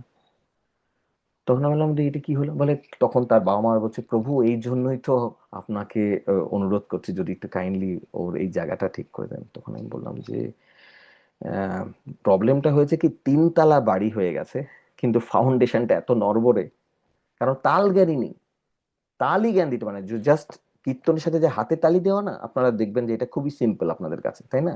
হাতে তালি দিতে কি, এটা কিন্তু খুব গুরুত্বপূর্ণ জিনিস, এটা হচ্ছে বিরাট বড় একটা ফাউন্ডেশন। তো রিদেমটা আছে কিনা, তো কোনো গান বা ভজন বা মৃদঙ্গ বা তবলা শিখতে গেলে এই রিদম নলেজটা খুব দরকার। একজন স্টুডেন্ট আসছে লাস্ট 1 মাস ধরে মানে চেষ্টা করেছে তার রিদম আনার জন্য, সে রিদমে আসে না। আমার মনে আছে আমাদের একজন ভক্ত আছে আমাদের কংগ্রিগেশনে, সে পড়াশোনায় কিন্তু অত্যন্ত পাওয়ারফুল, পিএইচডি কমপ্লিট করেছেন, অনেক বড় পোস্টে আছেন, অনেক ভালো প্রচার করেন, প্রভুর নাম নিচ্ছি না, প্রভু খুব ভালো। কিন্তু প্রভু আমাকে রিচ আউট করেছিলেন যে উনিও করতাল শিখতে চান, ওনার খুব করতাল শেখাচ্ছে, উনি যখন কীর্তন করেন কথা বলেন তখন করতাল, তো করতালে গড়বড় হয়, তো করতালটা শেখাচ্ছেন। তা আমি জানি ব্যাপারটা কি হয়, আমাদের ব্রেনের দুটো সাইড আছে, একটা হচ্ছে মিউজিক আর একটা হচ্ছে পড়াশোনা। তো দুটো সব সময় সবার অ্যাক্টিভ থাকে না, তো কারো কারো ওই জায়গাটা আসতে অনেক টাইম লাগে, অনেক টাইম লাগে, তাল জ্ঞান নেই। তো এই তাল জ্ঞানটা দরকার যে কোনো জিনিসের জন্য। তো আমি আহ, আমি মানে প্রভুকে প্রণাম করে অ্যাভয়েড করেছি, কারণ কি ওইটার জন্য আমাকে 2-3 মাস সময় দিতে হবে, এতটা টাইম আমার কাছে ছিল না যে তাল জ্ঞান আনার জন্য। তো এই যে আমরা শ্লোকটা পড়ছি এইটা হচ্ছে একটা ফাউন্ডেশন। তো ফাউন্ডেশন না হলে 3 তলা বাড়ি করলে যেমন লাভ নেই, আপনি যতই ভালো মৃদঙ্গ বাজান, যতই ভালো তবলা বাজান, যদি বলছেন একের পর এক বোল বাজিয়ে যাচ্ছে, কঠিন কঠিন বোল বাজিয়ে যাচ্ছে, তাল তাল জ্ঞান নেই, একটা একটা সিম্পল কীর্তনের সাথে বেসিক জিনিস বাজাতে পারছে না। তো এরকম কয়েকজনেরই অবস্থা, তো আমাদের জীবনেও তাই। এই উদাহরণটা দিলাম এটার জন্য যে আপনারা মনে রাখবেন যে মৃদঙ্গ বা ভজন শিখছে অনেক অনেক দারুণ। একজন তো আছে যে এত সুন্দর হারমোনিয়াম বাজায় কল্পনা করতে পারবেন আপনি, যে কোনো হারমোনিয়াম। কিন্তু গানের ক্ষেত্রে বললেই মানে ভজনের ক্ষেত্রে বললে একদম জিরো, হারমোনিয়াম বাজায়। তো আমি তার বাবা মাকে জিজ্ঞেস করেছিলাম যে আচ্ছা আপনি এমন কোথাও দেখেছেন যে হারমোনিয়াম বাজাচ্ছে, আপনি সেখানে গেছেন হারমোনিয়াম বাজানো শুনতে? আপনারা কেউ গেছেন? আপনাদের সবাইকে প্রশ্ন করি যে কেউ একজন হারমোনিয়াম বাজাচ্ছে শুনতে গেছেন? প্রয়োজন নেই হারমোনিয়ামের জন্য, হারমোনিয়ামটা সেকেন্ডারি, যখন সে ভালো গাইতে পারে তখন তার সাপোর্টের জন্য হারমোনিয়াম। কিন্তু এখন একটা ক্রেজ, লোকে যা দেখে তাই। আর আরেকটা ক্রেজ সব সময় চলে, এই প্রসঙ্গে জানিয়ে রাখি, অনেকের তো এখন একটা করে সন্তান, তো সেই সন্তানকেই বানাবে সচিন টেন্ডুলকার, সেই সন্তানকেই অমিতাভ বচ্চন, সেই সন্তানকেই আর কি কিশোর কুমার, সব করবে, মানে বাবা মার যত শাক ছিল, আবার সেই সাথে সাথে ডাক্তারও হতে হবে। আর পারলে যদি এটা সম্ভব হতো, এডুকেশন সিস্টেম অ্যালাউ করতো, তাকে ইঞ্জিনিয়ারও বানাতো।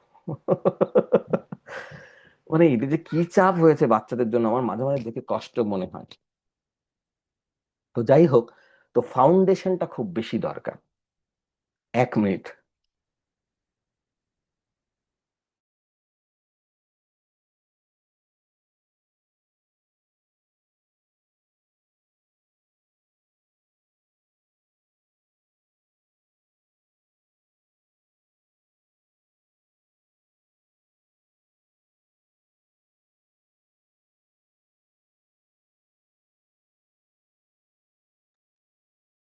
সরি, ছোট্ট সিরাদা এসে কমপ্লেন করছিল যে তুলসী ওর বল নিয়ে গেছে। 1 মিনিট।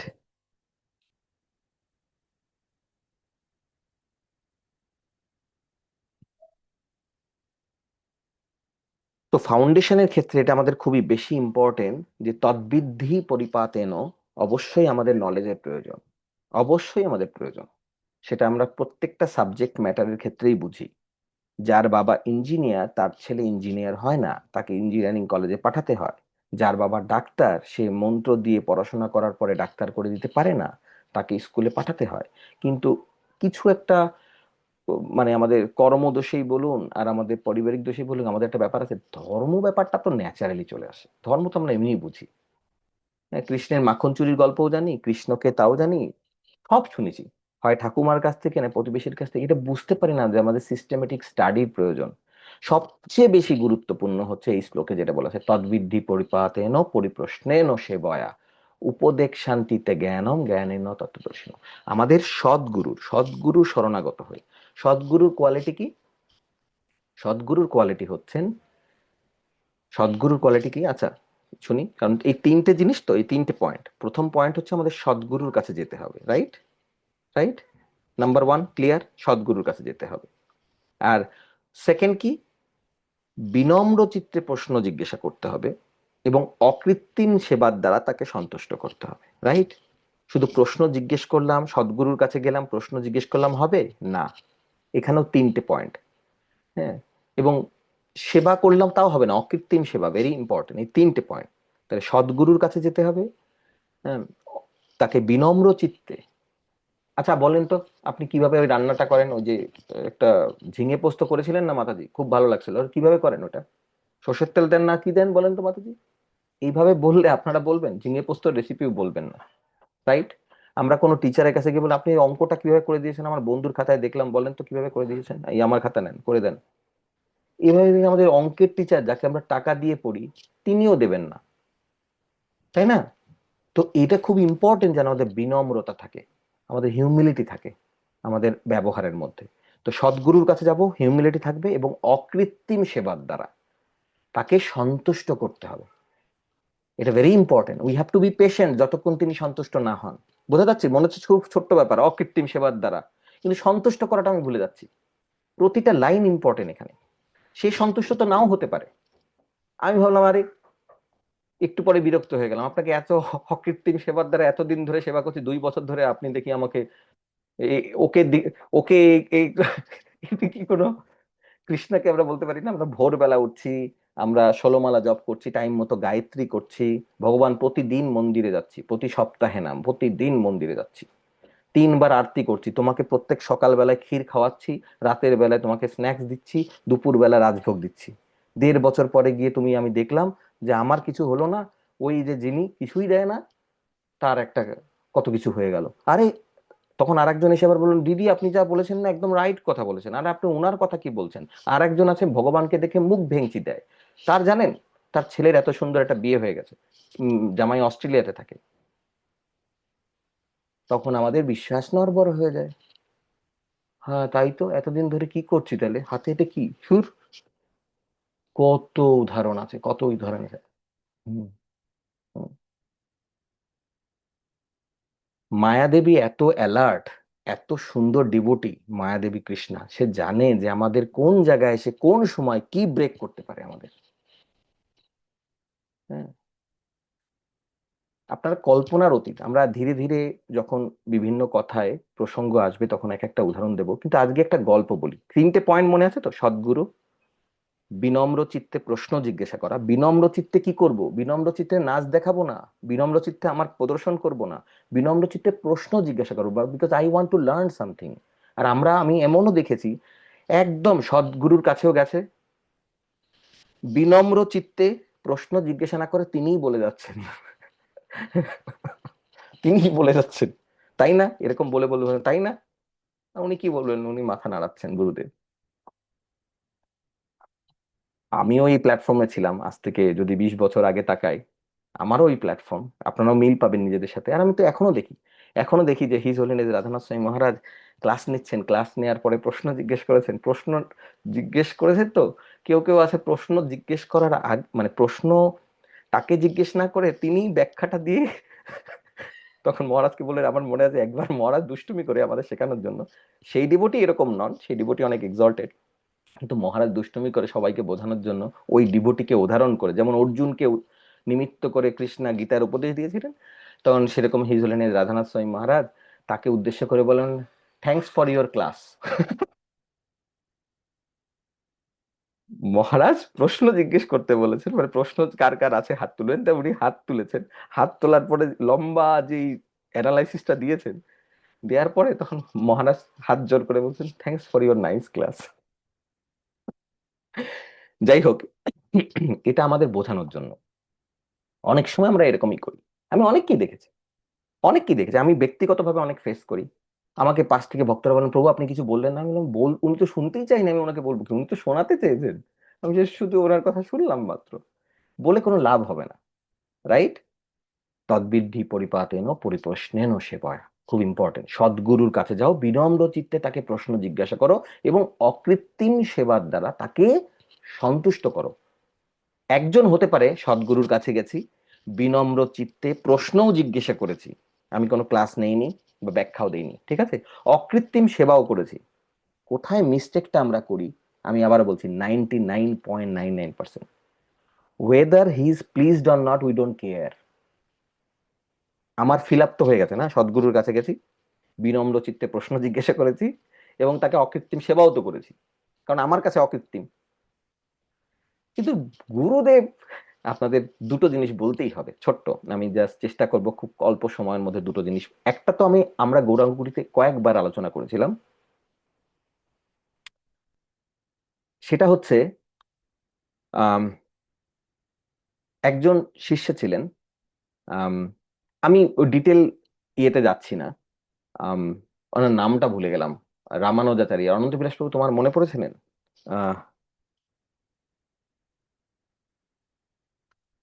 আরে কি করে ধনুর নামটা, হ্যাঁ, ধনুর্দাস। না না না, ধনুর্দাস না, যিনি তার গুরুদেবের তার গুরুদেবের আম, মেয়ের বাড়িতে সার্ভেন্ট হিসেবে চলে যায়, যিনি ভাগবতম খুব ভালো জানতেন, কেউ একজন, নামটা একটু পরে আমার মনে পড়বে। প্রভু, তোমার মনে পড়ছে না? হ্যাঁ, মিষ্টি রিনামাত, মিষ্টি মনে করে দিয়েছে, আনন্দময় চিত্রা, দাশরথী। দশরথী, হরি বল হরি বল, হ্যাঁ দশরথী, থ্যাংক ইউ অনঙ্গময় চিত্রা দেবী দাসী, দশরথী। তো দশরথী বলে একজন ডিসাইপল ছিলেন, তো উনি হচ্ছেন রামানুজাচার্যের ডিসাইপল। আর এই রামানুজাচার্যের শিক্ষাগুরু ছিলেন হচ্ছে ধম্ম ঋষি, তাই তো? আমি যদি ভুল না করি, নামগুলো গড়বড় হচ্ছে আমার। প্রভু, নামটা কি ছিল ওনার, ওনার শিক্ষাগুরুর নাম? কে দিয়েছিল, আমি নামটা মনে পড়ছে না কে। আচ্ছা, যাই হোক, তাহলে আমরা এইভাবে বলি, নামটা ভুল না বলে আমরা এটা বলি, পরে আমার মনে পড়বে। তো তার শিক্ষাগুরু, তো রামানুজাচার্যের শিষ্য দশরথী এসছেন। দশরথী হচ্ছেন এমন একজন ডিসাইপেল, তিনি ভাগবতমে অনেক পণ্ডিত, ভাগবতমের উপরে ক্লাস নেন এবং ভাগবতমের অনেক পাণ্ডিত্যতা। তো উনি এসছেন গুরুদেবের সাথে দেখা করতে, তো গুরুদেবের কাছে অ্যাকচুয়ালি দীক্ষা নিতে এসছেন, হ্যাঁ, গুরুদেবের শরণাপন্ন হতে। তো এই সময় তো রামানুজাচার্য তাকে তার সাথে কথা বলবেন, এই সময় তার মানে রামানুজাচার্যের শিক্ষাগুরুর মেয়ে তার সাথে দেখা করতে এসছে, এবং মেয়ে তার সাথে দেখা করতে এসছে, তোমার মনে পড়েছে কিছু? এটা ফোনে ফ্রেন্ড, মহাপূর্ণা। মহাপূর্ণা, মহাপূর্ণা, রাইট। মহাপূর্ণা হচ্ছেন ওনার শিক্ষাগুরু। মহাপূর্ণার মেয়ে এসছেন কার সাথে দেখা করতে? রামানুজাচার্যের সাথে। তো দেখা করতে যখন এসছেন, এবার তিনি এসে কি বলছেন আপনাদের ভালো লাগবে, অনেকের সাথে মিল মিল পাবেন আপনাদের অভিজ্ঞতার সাথে, নিজের জীবনে না পেলেও। উনি এসে বলছেন তার শাশুড়ি তাকে কত কষ্ট দেয়, হ্যাঁ, তার সংসারে কি যন্ত্রণা, তার শ্বশুর বাড়িতে কি তাকে নিয়ে খাটায়। তো এই মহাপূর্ণার মেয়ে রামানুজাচার্যকে এসে এই দুঃখের কাহিনী বলছেন। আর এই সময় পাশে বসা হচ্ছে দশরথী, বলছেন শ্বশুর বাড়িতে তাকে খুব যন্ত্রণা দেয় এবং অনেক কাজ করতে হয়, তাকে দিয়ে প্রচন্ড খাটায়, দাসীর মতো খাটায়, এবং তার খুব কষ্ট হচ্ছে এবং সে কিছুতেই ওখানে সার্ভাইভ করাই মুশকিল হয়ে যাচ্ছে। তো রামানুজাচার্য সব শুনছেন। এবার আবার মনে করুন, তদ্বিদ্ধি পরিপাতেন পরিপ্রশ্নিন সেবায়া উপদেক্ষান্তিতে জ্ঞানম জ্ঞানীন তত্ত্বদর্শিনম। তো এবার দশরথী কোনো প্রশ্ন এবং গুরুদেবের কাছে এসছেন, যে তাকে যেন উনি গ্রহণ করেন, প্রশ্নের উত্তর দিয়ে এবং গ্রহণ করা, তাকে শিষ্যরূপে গ্রহণ করা। তো আগে তার শিক্ষাগুরুর মেয়ের কথা শুনছেন, কেন? কারণ তার শিক্ষাগুরুর মেয়ে, বুঝতে পারছেন? তো এই জন্য তার কথা আগে শুনছে। শোনার পরে, তার এত দুঃখের কাহিনী শোনার পরে পাশের দিকে তাকালেন, দেখলেন দশরথী। দশরথী তো দীক্ষার ক্যান্ডিডেট, জানেন। তখন বললেন, ওই মেয়েটাকে বললেন, মানে মহাপূর্ণার মেয়েকে বললেন, তুমি ওকে নিয়ে যাও। কোথায়?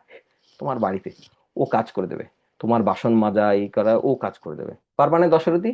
তুমি পারবে তো? দশরথী বলতো, হ্যাঁ গুরুদেব। আচ্ছা, এবার আপনার কল্পনা করুন, গেছে, কদিনের জন্য হতে পারে? আমরা এটা গৌরাঙ্গ কুটিতে আগেও বলেছিলাম, কদিনের জন্য হতে পারে? 1-2 দিন, 1 সপ্তাহ। আর কি কি কাজ করতে হবে আপনারা কল্পনা করতে পারেন? রান্না করা, বাসন মাজা, ঘর পরিষ্কার করা। কে?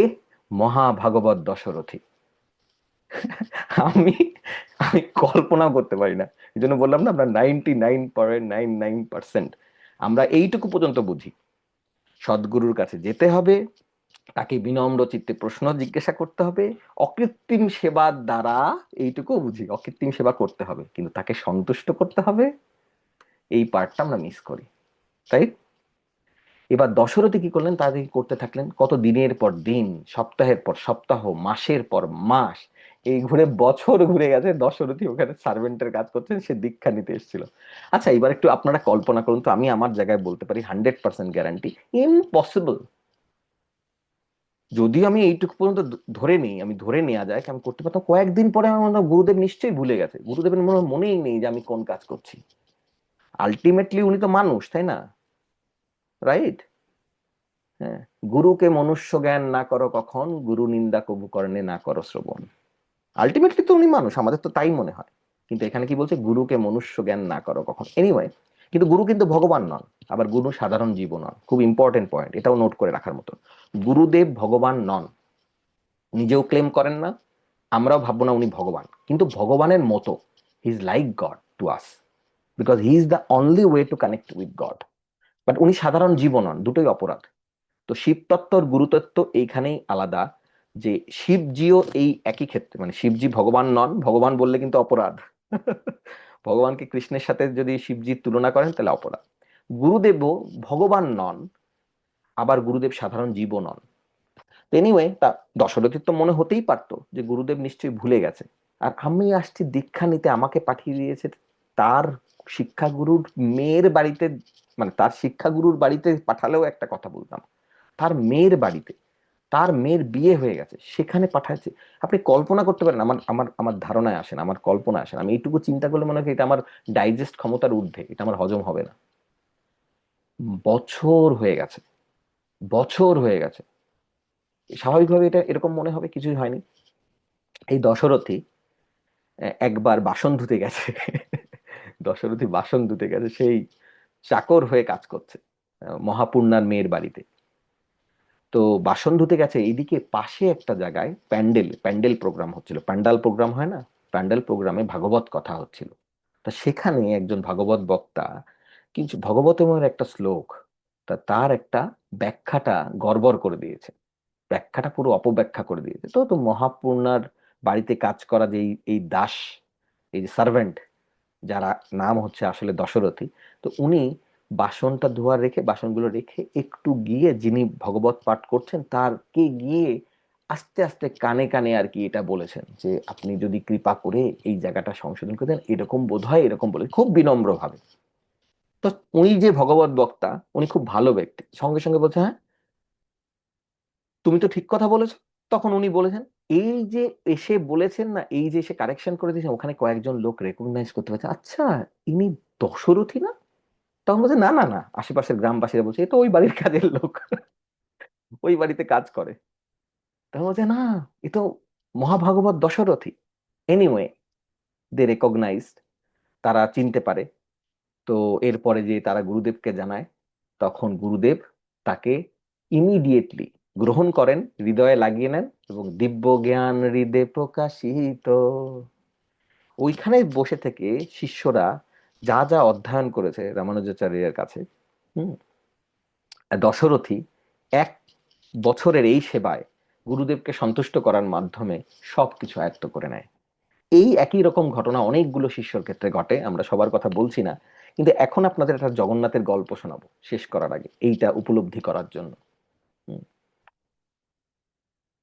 ভগবান কিরকম, কিরকম কৃপালু। এই 3টে পয়েন্ট আপনারা সবাই বুঝতে পেরেছেন তো, যে সদ্গুরু, সদ্গুরুর কোয়ালিটি আমি জিজ্ঞেস করছিলাম একটু, কেউ বলুন সদ্গুরুর কি কি কোয়ালিটি। অনেক অনেক কোয়ালিটি আছে, কিন্তু প্রথম 3টে কি? সদ্গুরু বিনম্র চিত্তে, আপনারা বুঝতেই পারছেন, বিনম্র চিত্তে প্রশ্ন জিজ্ঞাসা করা এবং অকৃত্রিম সেবার দ্বারা তাকে সন্তুষ্ট করা, কিন্তু সদ্গুরুটা বোঝার দরকার আছে, এখানে আমরা মিস করি, যেহেতু আমাদের আজকের পয়েন্টটা এরকম। সদ্গুরুটা কিরকম? আচ্ছা, লোকমোহন কৃষ্ণদাস প্রভু। সদ্গুরুর 3টে মেন কোয়ালিটি আমাদের দেখতে হবে। প্রথম হচ্ছে সদ্গুরু গুরু পরম্পরার মধ্যে থাকবেন, এন্ড সেকেন্ড হচ্ছে তিনি শাস্ত্র ছাড়ার শাস্ত্রর বাইরে তুমি বলবেন না। অ্যান্ড সদ্গুরু হচ্ছে কৃষ্ণ তত্ত্ববোদ্ধা, তিনি সবসময় দ্যাট সায়েন্স অফ কৃষ্ণরই কথা বলবেন। This are the three main তোনা কোয়ালিটি। আচ্ছা, anything to add, Amit Prabhu? Ah প্রভু উনি নিজেকে গড বলবেন না, মানে নিজেকে ভগবান বলবেন না। উনি সবসময় কৃষ্ণ, মানে উনি শিষ্যকে কৃষ্ণর দিকে নিয়ে যাবেন, নিজের দিকে না। আচ্ছা, আর এনিথিং টু অ্যাড, মোহন প্রভু? প্রসাদ ভোজি হওয়া উচিত। আচ্ছা, ওই যে ওইটার মধ্যে কভার হচ্ছে যে শাস্ত্রের বাইরে কিছু বলবেন না বা শাস্ত্রের বাইরে কিছু করবেন না, তো দুটো ইম্পর্টেন্ট। তো লালমোহন, আমাদের লোকমোহন কৃষ্ণদাস প্রভু যেটা বললেন সেটা হচ্ছে শাস্ত্রের কথা যেমন বলবেন, শাস্ত্রের আচরণ নিজে পালনও করবেন। আপনে না কইলে ধর্ম শেখানো না যায়, এই তো সিদ্ধান্ত গীতা ভগবতে গায়। আপনি আচরি প্রভু শিখায় সবারে, জীবেরে শেখায়। আপনি আচরি প্রভু, হ্যাঁ, শেখায় সবার। তো আপনার অ্যাক্টিভিটিটাও থাকবে শাস্ত্র অনুযায়ী, শাস্ত্রের কথা বলবেন, শাস্ত্র অনুযায়ী কাজ করবেন। আর সবচেয়ে ইম্পর্টেন্ট হচ্ছে পরম্পরার ধারায় থাকবেন, শুদ্ধ পরম্পরার ধারায় থাকবেন। কেমন? তো এইবার আমরা বুঝবো কেমন করে, আমরা যারা বিগিনার বা আপনাদের মধ্যে যদি কেউ থাকে বা আশেপাশে কেউ থাকে, সে বললো পরম্পরাই তো বুঝি না, তাই না? শুনেছি 4টে পরম্পরা, কুমার সম্প্রদায়, রুদ্র সম্প্রদায়, শ্রী সম্প্রদায় আর ব্রহ্মা মধ্য গৌরী সম্প্রদায়, কিন্তু কিন্তু পরম্পরাটা চিনবো কেমন করে? কেউ এসে যদি বলে আমি অমুক পরম্পরার, আমি কি করে বুঝবো? তাই না? এটা কঠিন না? তাহলে সহজভাবে কি করে চিনবো? প্রামাণিক ভাবে আমি গুরুদেবকে কি করে চিনবো যে প্রামাণিক গুরু কিনা? লোকমোহন কৃষ্ণদাস প্রভু?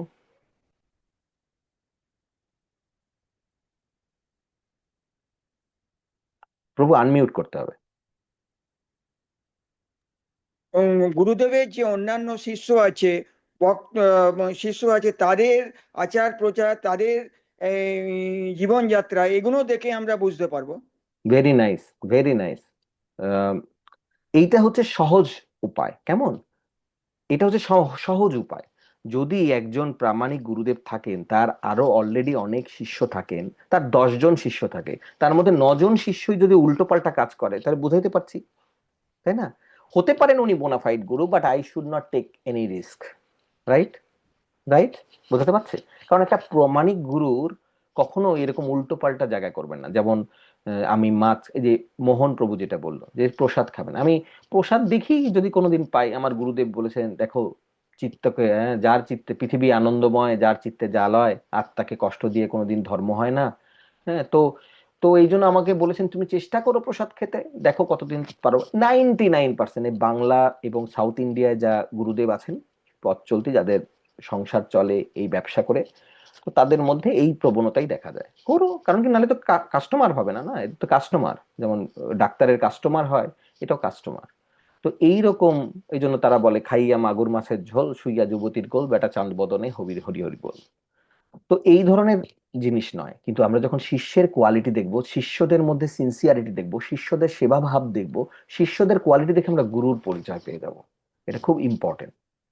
গত কয়েকদিন আগেই আমাকে কেউ একজন বলছিল, আমার নামটা ভুলে গেছি, হ্যাঁ, একজন ডিভোটি বলছেন, আমাদের কংগ্রিগেশনের ডিভোটি, উনি হিজ হোলিনেস গোপাল কৃষ্ণ গোস্বামী মহারাজের ডিসাইপেল। তো উনি বলছিলেন যে যে হিজ হোলিনেস রাধানাথ স্বামী মহারাজের ডিসাইপেলদের একটা কোয়ালিটি আছে, সেটা দেখলেই বোঝা যায় যে গুরুদেবের। অবশ্যই আমি সবার কথা বলছি না, সবাই একরকম হবে না, হাতের 5টা আঙুল যেমন সমান হয় না তেমন, কিন্তু অধিকাংশ যারা মানে পারফেক্ট ডিসাইপেল, যারা একদম, তাদের একটা কোয়ালিটি আছে, সেটা দেখলে বোঝা যায় যে গুরুদেবের কি কোয়ালিটি। রাইট? তো যে কোনো গুরুদেবের এরকম থাকেন, দেখবেন যে আহ, আহ, প্রত্যেকটা একটা ফিচার থাকে, দেখলে বোঝা যায়। কিন্তু সেটা তো দেখা যাচ্ছে কীর্তনে ভালো কিনা, ভালো কথা বলে কিনা, তার হিউমিলিটি কেমন, তার সেবা ভাব কেমন, এটা একটা জিনিস।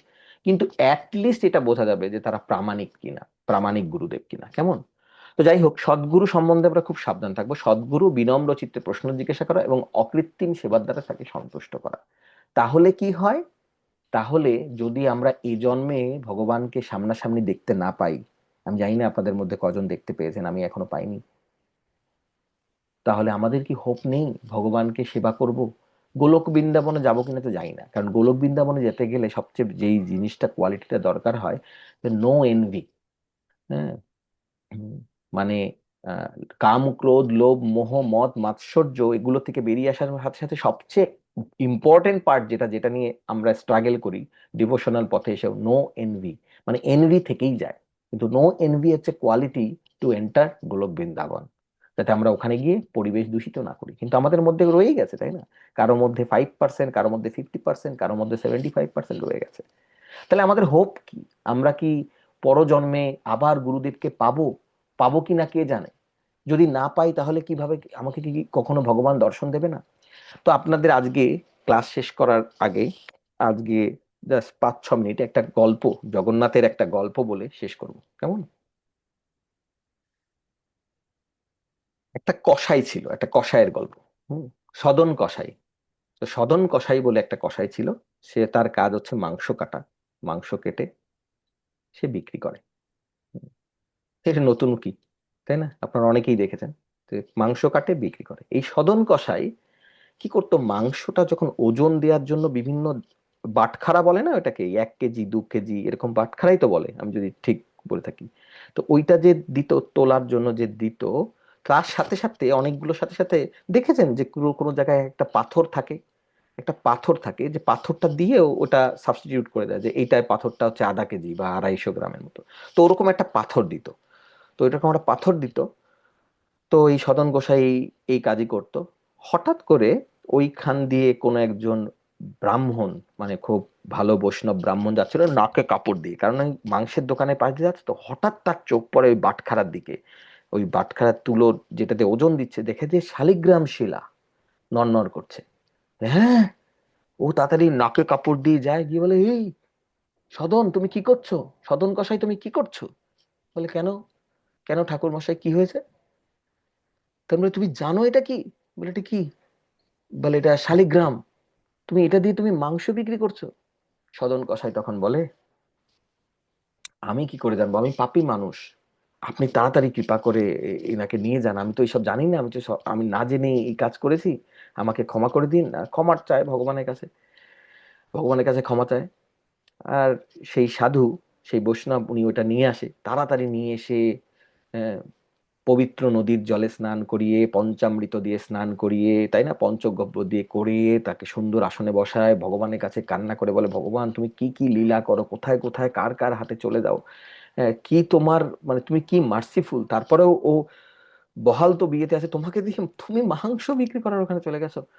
এবার ওই শালিগ্রাম শিলাটা ছিল জগন্নাথ শালিগ্রাম শিলা, কেমন? শালিগ্রাম শিলার বিভিন্ন টাইপ হয়, কোনোটা জগন্নাথ, কোনোটা নারায়ণ, হ্যাঁ, কোনোটা দামোদর, বিভিন্ন মুডে শালিগ্রাম বিভিন্ন হয়। কোনোটা রাম শালিগ্রাম, কোনোটা সন্তান শালিগ্রাম, কোনোটা বিষ্ণু শালিগ্রাম, ভেঙ্কটপতি শালিগ্রাম, রাইট, কামধেনু শালিগ্রাম, হুম, চক্র শালিগ্রাম। তো তো এই বৈষ্ণব ভালো করে তারপর ভগবানকে ভালো করে আহ শালিগ্রামকে এরকম স্নান করিয়ে তুলসী পাতা দিয়ে ভগবানের জন্য ক্ষীর রান্না করে ভগবানকে অফার করেছে। ভগবান ভালো করে গ্রহণ করছে। রাতের বেলায় এই সাধুকে স্বপ্নে দেখে, স্বপ্নে এসছে কে? জগন্নাথ। বলুন, স্বপ্নে ভগবান আসা কি চারটিখানি কথা? কত ধন্য উনি! উনি সেবার মাধ্যমে সঙ্গে সঙ্গে ভগবানের দর্শন পেলেন। হ্যাঁ, যদিও স্বপ্ন, এটা দর্শনই। ভগবানকে দর্শন পেলেন। ভগবান এসে বলছেন, আমি তোমার সেবায় খুব সন্তুষ্ট, তুমি আমাকে ক্ষীর খাইয়েছো, ভালো করে স্নান করিয়েছো, আমি অনেক খুশি। আহ, তো এবার একটা কাজ করো, কালকে সকালবেলা আমাকে আবার সদনের কাছে দিয়ে আসো, কসাইয়ের কাছে। বলে, হ্যাঁ, ইনি কি বলেন প্রভু, ও আপনাকে দিয়ে মাংস বিক্রি করছে, আপনাকে দেবো না? বলে, হ্যাঁ হ্যাঁ, যা বললাম তাই করো। বলে, কিন্তু এটা তো বলেন, এটা তো অশাস্ত্রিক কাজকর্ম, আপনার শাস্ত্র বিরুদ্ধ কাজকর্ম আপনি করতে পারেন না।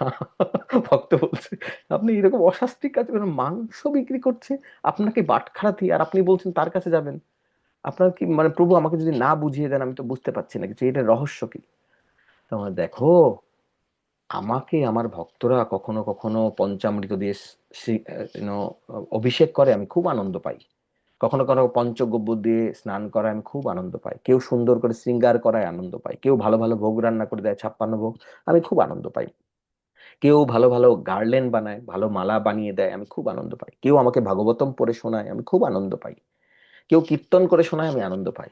আর আমি সদনের কাছে না ওই বাটখারার মধ্যে যে দুলি, আমার খুব মজা লাগে। এরকম এরকম দুলি একটা বাটখারার সাথে ধাক্কা লাগে, এরকম এরকম দুলি, এটা মজা লাগে। কিন্তু বলে প্রভু আমি এখনো বুঝতে পারছি না। বলে এই দুলি ভালো লাগে কারণ সদন না একটা কীর্তন করতে থাকে, কীর্তন করতে করতেও মাংস বেচে, তো ওই কীর্তনের তালে তালে আমি দুলি বাটখারার মধ্যে, এটাতে আমি আনন্দ পাই, আমি ওর হাতে দুলতে খুব মজা পাই, তুমি আমাকে ওর কাছে দিয়ে আসো।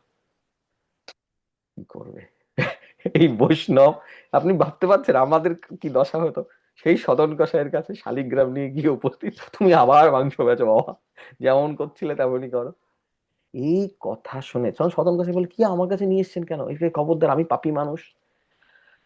তখন বলছে যে না, অ্যাকচুয়ালি ভগবান কালকে আমাকে স্বপ্নে দেখিয়ে বলেছেন তিনি তোমার কাছেই আসতে চান, সে তোমার কাছেই ভালো আছে, তোমার কাছেই ভালো থাকে, তোমার কাছেই ফিরে আসতে চান। এইটা শুনে সদন হাও হাও করে কান্না, সদন কসাই। হ্যাঁ, আমরা বললাম না মায়াদেবী অনেক অ্যালার্ট, মায়াদেবী আমাদের মধ্যে একটা আবরণ তৈরি করে রাখে, কিন্তু ঘুমিয়ে আছে শিশুর পিতা সব শিশুরই অন্তরে, যারা আপনারা প্রত্যেকে বাঙালি, ছোটবেলায় ভাব সম্প্রসারণ পড়েছেন, সেরকম প্রত্যেকের মধ্যে না সুপ্ত ভাবে আমাদের এমন ভক্ত লুকিয়ে আছে আপনারা কেউ জানেন না। এই জন্য ডেভোটি অ্যাসোসিয়েশন, এই জন্য কৃষ্ণ কথা শোনা, এই জন্য ভগবত ভক্তের কাছ থেকে কথা শোনা, প্রভুপাদের বই হাতে নেওয়া, এটা খুব ইম্পর্টেন্ট। তাহলে আমাদের স্বরূপটা আমরা বুঝতে পারি, না হলে লালমোহন ঘোষ লালমোহন ঘোষই থাকতো। হ্যাঁ, লালমোহন ঘোষ থেকে লোকমোহন কৃষ্ণ দাস, এরকম প্রত্যেকের জার্নি, অনুপ রে থেকে অনন্ত বিলাস দাস হওয়া সম্ভব হতো না, দিবাকর ভৌমিক থেকে দীনপাবন গৌরাঙ্গ দাস হওয়া সম্ভব হতো না। তো এইটা হচ্ছে জিনিস, যেটা হচ্ছে পরশপাথর, তদ্বিদ্ধি পরিপাতেন পরিপ্রশ্ন সেবায়া। এইখানে তো কোনো গুরুদেবের অবশ্যই তার কৃপা ছিল আগের জন্মে, যার জন্য সদন কসাই এতটা পাওয়ারফুল। একটা মাংস বেচে কি করে পাওয়ারফুল হয়, তাই না? সদন কসাই অঝরে কাঁদতে থাকে, অঝরে কাঁদতে থাকে। তার মানে ও তখন তখন ভগবানকে বলতে থাকে, হে প্রভু তুমি এত দয়ালু, তুমি আমার মতন পাপীর কাছে আসতে চাও? এই এই গন্ধের জায়গায় কোনো একজন মানুষ যেতে গেলেও নাকে কাপড় দিয়ে যায়, আমার দোকানের সামনে দিয়ে, সাধারণ ধার্মিক লোক, বৈষ্ণবরা এর সামনে দিয়ে হাঁটে না, তুমি আমার কাছে আসতে চাও প্রভু, তুমি এত কৃপালু, প্রভু তুমি যদি আমার জন্য এতটা করতে পারো, আমি তোমার জন্য এইটুকু করতে পারবো না? আজকের থেকে এই ব্যবসা বন্ধ, আর কোনো ব্যবসা নেই। তাতে বড়জোর কি হবে, আমি খেতেই তো পারবো না, বড়জোর কি হবে, আমি বড়জোর খেতে পাবো না, এটাই তো হবে। ঠিক আছে প্রভু, তাতেই হবে, কিন্তু প্রভু তুমি যখন আমার কাছে এসছো, আমার কাছে আসতে চাইছো প্রভু, আমিও তোমার দর্শন করতে যাব, আমিও তোমাকে কিছু দিতে চাই। আমি কি দেবো, আমি তো সদন কসাই, আমি যদি ব্যবসাটাই বন্ধ করে দিই, আর তো দেওয়ার কিছু নাই আমার নিজেকে দেওয়া ছাড়া, কিন্তু আমি তোমার জন্য কিছু করতে চাই, তুমি যেমন আমার কাছে আসছো, আমি তোমার জন্য কিছু করতে চাই, আমি তোমার দর্শনে যাব। জগন্নাথ পুরীতে তুমি শুনেছি তুমি ওখানে বিরাজমান, সেখানে গিয়ে আমি তোমার দর্শন করব। প্রভু আমি আমি তোমার উদ্দেশ্যে রওনা শুরু করলাম, সব ব্যবসা পাটি গুটিয়ে বিক্রি করে দিয়ে সদন কসাই চললো জগন্নাথের দর্শন করতে। জগন্নাথের দর্শন করছে সেই কীর্তন করতে করতে, এইবার পথে একটা জায়গায় বিশ্রাম নিতে বসছে। তো সেখানে একজন ব্যাড ক্যারেক্টার, একটা ওমেন, মানে একজন মহিলা, তার বাড়ির সামনে থেকে, সদন কসাই এত দেখতে সুন্দর ছিল, এত সুপুরুষ, কসাই হলে হবে কি, দেখতে অপূর্ব সুন্দর, মানে মানে মানে সুগঠিত তার বডি, মানে খুব সুন্দর, তার মানে আকর্ষণীয় তার শরীর, তার সৌন্দর্য। তো ওই মহিলা, ওই ব্যাড ক্যারেক্টার মহিলা খুব আকর্ষিত হয়ে যায়। তো ওনাকে অনেকভাবে মানে ডাকাডাকি করে, এর তো মাথার মধ্যে শুধু জগন্নাথই ঘুরছে, এর কোনো হুঁশ নেই। তো এই কোনোভাবে একটু ইশারা দিয়ে বলে, মানে তুমি, মানে বলতে চাই যে তুমি যাও, এরকম কিছু ইশারা দেয়, কিন্তু ইশারাকে ভুল ইশারা মনে করে এই ওয়াইফ মনে করে ও আচ্ছা এ আসতে পারছে না কারণ আমার হাজবেন্ড আছে তাই জন্য। তো হাজবেন্ডকে গিয়ে মেরে ফেলে, হাজবেন্ডকে গিয়ে পুরো মার্ডার করে ফেলে এই ওয়াইফটা, মানে এই ব্যাড ক্যারেক্টার ওমেন। এইবার কি হয়, তখন ওয়াইফটা এসে, ওই ওই মহিলাটা এসে বলে এবার তুমি আসো, আমি আমার হাজবেন্ডকে মেরে দিয়েছি। সদন কষায় লাফ দিয়ে ওঠে, আরে মেরে দিয়েছি মানে, আপনাকে মারতে কে বললো? বলে তুমি তো বললে, এই যে ইশারা দিয়ে বললে। আমি এইরকম ইশারা কেন দিতে যাবো? তখন বলে ওইসব কথা শুনি না, কিন্তু তুমি এখন আসো, যদি না আসো আমি চিৎকার করে লোকজন জানাবো আর বলবো তুমি মেরেছো আমার হাজবেন্ডকে। সদন কষায় মহা ঝামেলায় পড়ে গেল। তখন বলে যে আমি এখন যাই করি তাই করি, দুই দিক দিয়ে ফাঁসা, কিন্তু তার থেকে ভালো লোক ডাকো, লোক আমাকে মারুক, কিন্তু কোন রকমের জীবনটা থাকলেও আমি জগন্নাথ পুরীতে পৌঁছবো, কিন্তু তোমার পাল্লায় পড়লে আর জগন্নাথ পুরীতে পৌঁছবো না। তো আপনারা এখান থেকেও বুঝতে পারেন পাপের শাস্তি এক জিনিস, আর চার নিয়ম যে আমরা পালন করি না, ওইটা কত বড় জিনিস। কারণ ওইগুলো আমাদের ভক্তি নষ্ট করে দেয়। কেমন? অবৈধ সঙ্গ এটার মধ্যে পড়ে। তো সদন কসাই ডিসাইড করে, দেখুন, if he is not a perfect disciple then how did he know? হ্যাঁ, তো সদন কসাই বলে ওকে, ঠিক আছে, তুমি লোকজন জড়ো করো, যা করার করবে। তো ওই মহিলা তাই করে, চিৎকার চেঁচামেচি করে, লোকজন জড়ো করে, বলে আমার হাজবেন্ডকে এই মেরেছে, তাই না? হ্যাঁ। তখন সদন কসাইকে ধরে রাজার কাছে নিয়ে যায়। তো রাজা তখন তার বিচার করে তখন বলে যে তোমার কিছু বলার আছে? সদন কসাই তখন আর কিছু বলে না, বলেও লাভ হবে না, বলে আমি তো প্রমাণ করতে পারবো না যে আমি এই কাজ করিনি, কারণ এটা অনেক জটিল হয়ে যাবে, আর তাছাড়া আমি এইসব করতে আসিনি, আমি জগন্নাথপুরীর উদ্দেশ্যে বেরিয়েছি, এই এখন এই প্রপঞ্চনার মধ্যে এই প্রমাণ করো ওই প্রমাণ করো এর মধ্যে যেতে দেন, আপনার যা শাস্তি দেওয়ার দেন, শুধু একটাই অনুরোধ রাজামশাই, আমার জীবনটা নেবেন না, আমাকে প্রাণদণ্ড দিয়েন না, কারণ আমি জগন্নাথের দর্শন করতে বেরিয়েছি, আর যা শাস্তি দেওয়ার দেন। তখন রাজামশাই ডিসাইড করে, ঠিক আছে, তোমার এই কথা শোনা হবে, তোমার প্রাণ বিসর্জন, তোমার প্রাণ নেওয়া হবে না, কিন্তু এই হাত দিয়ে তুমি ওই উনাকে খুন করেছো, এই হাত দুটোকে কেটে ফেলা হবে। তো ওকে, তো যখন সদন কষায় তখন হাসতে থাকে, হাসছো কেন? বলে এই নিন রাজামশাই, হাতটা কেটে দিন, আমি বুঝতে পেরেছি আমি প্রভুর সাথে দেখা করতে যাচ্ছি, তো তো প্রভুর হাত নেই, আমারও হাত নেই, আমার কোনো অসুবিধা নেই, আপনি হাত দুটো কেটে দেন। চিন্তা করে দেখুন, আমি আমাদের আঙুল কেটে গেলেই ব্যান্ডেজ লাগাতে হয়, তাই না? দুটো হাত কেটে দেওয়ার পরে তো আমরা মারাই যাব, তাই না, ব্যথা যন্ত্রণায়। সদন কষায় সেই যন্ত্রণা ভুলে সেই কীর্তন করতে করতে হাঁটছে, আর ভগবানের কাছে প্রার্থনা করছে সদন কষাই, যে ভগবান, এইটুকু রক্ত যেন শরীরে থাকে, সব রক্ত যেন বেরিয়ে না যায়, যতক্ষণে তোমার দর্শন করতে পারি। এই করতে করতে করতে করতে করতে করতে সে পুরী ধাম, শ্রীক্ষেত্র, পুরুষোত্তম ক্ষেত্র শ্রী জগন্নাথ পুরী ধাম কি যায়, সেই জগন্নাথ পুরী ধামের ক্ষেত্রের দোরগোড়ায় চলে এসছে। এর মধ্যেই জগন্নাথ মন্দিরে একটা অপূর্ব জিনিস দেখা গেছে ওই সময়। জগন্নাথ মন্দিরে জগন্নাথ ডেইটি ফর্মে দারু ব্রহ্মরূপে এরকম এরকম দুলছে। তো পূজারীরা বুঝতে পেরেছে এটা জগন্নাথের আনন্দের বহিঃপ্রকাশ। জগন্নাথকে জিজ্ঞেস করছে, প্রভু আজ এত আনন্দের কারণ কি, আপনি বেশ উল্লসিত? তখন বলে, আজকে আমার একটা খুব ভালো ভক্ত এসছে, অলরেডি পুরী পৌঁছে গেছে, তাই আমি আনন্দে, আমার খুব ভালো লাগছে। তা তুমি তাড়াতাড়ি এক কাজ করো, পালকি নিয়ে যাও, পালকি নিয়ে গিয়ে আমার ভক্তকে নিয়ে আসো। এইটুকু বলেই জগন্নাথ কমিউনিকেশন কাট অফ করে দিয়েছে। তো পূজারীরা সঙ্গে সঙ্গে পালকি নিয়ে গেছে, জগন্নাথ পুরীর দ্বার প্রান্তে গেছে, ওখানে গিয়ে সবাইকে জিজ্ঞেস করছে, কে তোমরা নতুন জগন্নাথের প্রভুর সাথে দেখা করতে এসছো, জগন্নাথ প্রভু তার জন্য উলসিত, কে সেই মহান ভক্ত? এবার আপনারা বুঝতে পারছেন, সবাই এগিয়ে আসছে, আমি সেই মহান ভক্ত, আমি আজকে এসেছি। এই করতে করতে এত ভিড় হয়ে গেছে, ওরা তখন বলে এই রে, আর এদিকে সদন কসাই এই দৃশ্য দেখছে, সদন কসাই দেখে ভাবছে, আমার কি আনন্দ আজকে, আজকে শুধু প্রভুর দর্শন না, আজকে প্রভু অনেক ভালো মুডে থাকবে, কারণ প্রভুর একজন ভালো ভক্ত এখানে এসেছেন।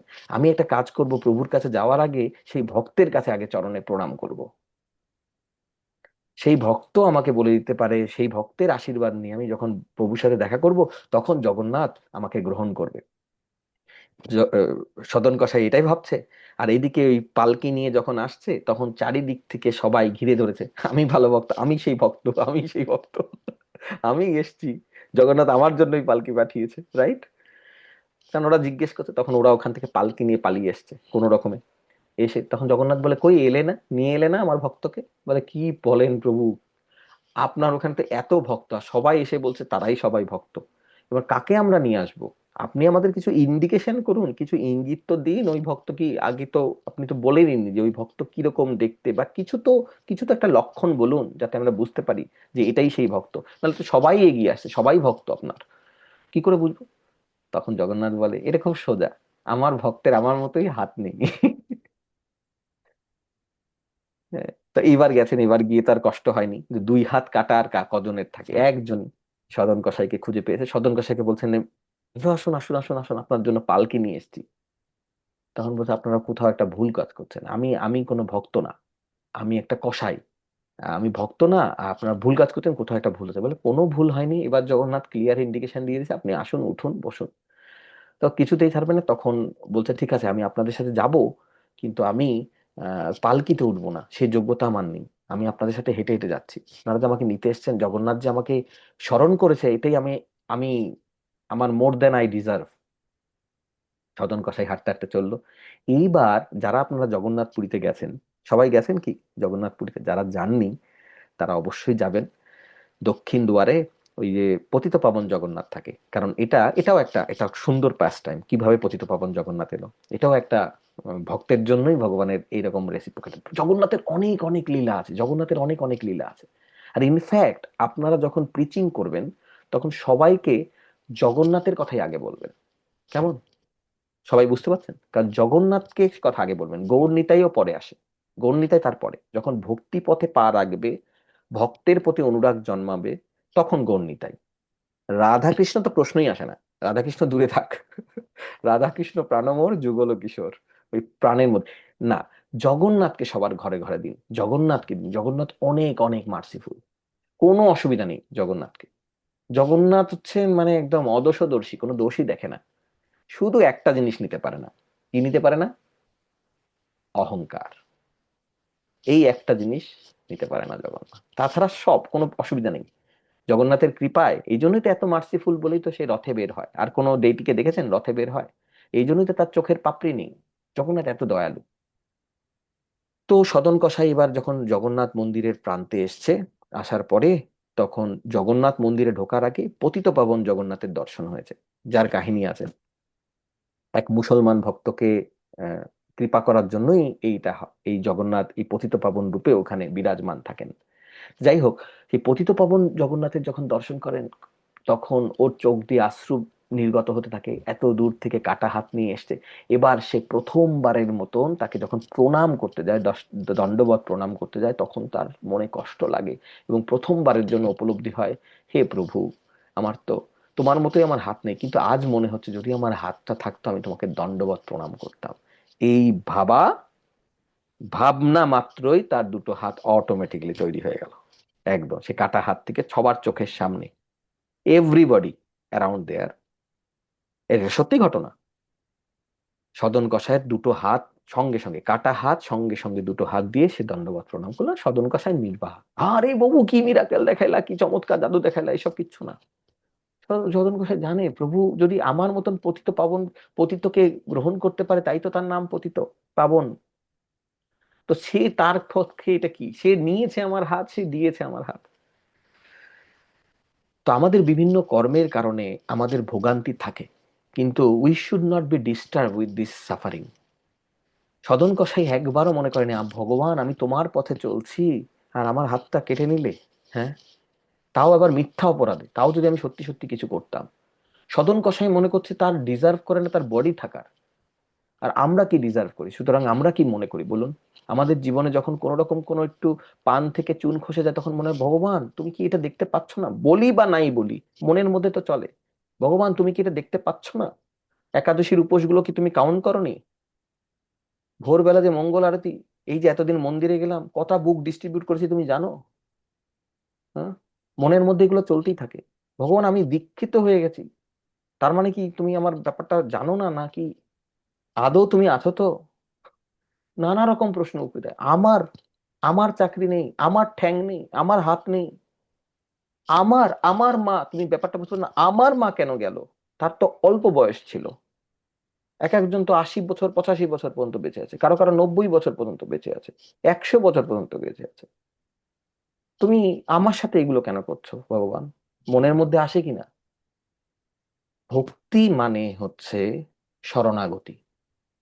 ভক্তি মানে হচ্ছে তার ভয় কমে যাবে, শখ কমে যাবে, শোক কমে যাবে। তো আমরা যতটা যতটা ভক্তিতে আমরা এগোবো, আমাদের এইগুলো জিনিস কমতে থাকবে, আর আমরা পরম সত্যকে উপলব্ধি করতে পারবো। কি কত পাওয়ারফুল হোক আমাদের জীবনের সময়সীমা নির্ধারিত, মানি বা না মানি, এ ধর্মের হই ও ধর্মের হই, বিধর্মী হই, ভগবানকে ভালোবাসি ভগবানকে গালি দেই, ফিক্সড। তো এইটুক টাইমে আমাদের হাতে চয়েস আছে। সদন কসাই যে কারণেই হোক, যে কৃপার ফলেই হোক জগন্নাথের ভালোবাসা পেয়েছে সদন কসাই, কিন্তু ভগবান কি করলো? ঠিক যেরকম আমাদের করে না কখনো কখনো, ভগবান এতগুলো প্রাণীর হত্যা করেছে, রাইট? জগন্নাথ চাইলো যে প্রকৃতি প্রকৃতি ক্রিয়মানানি গুণই কর্মানি সর্বস্ব।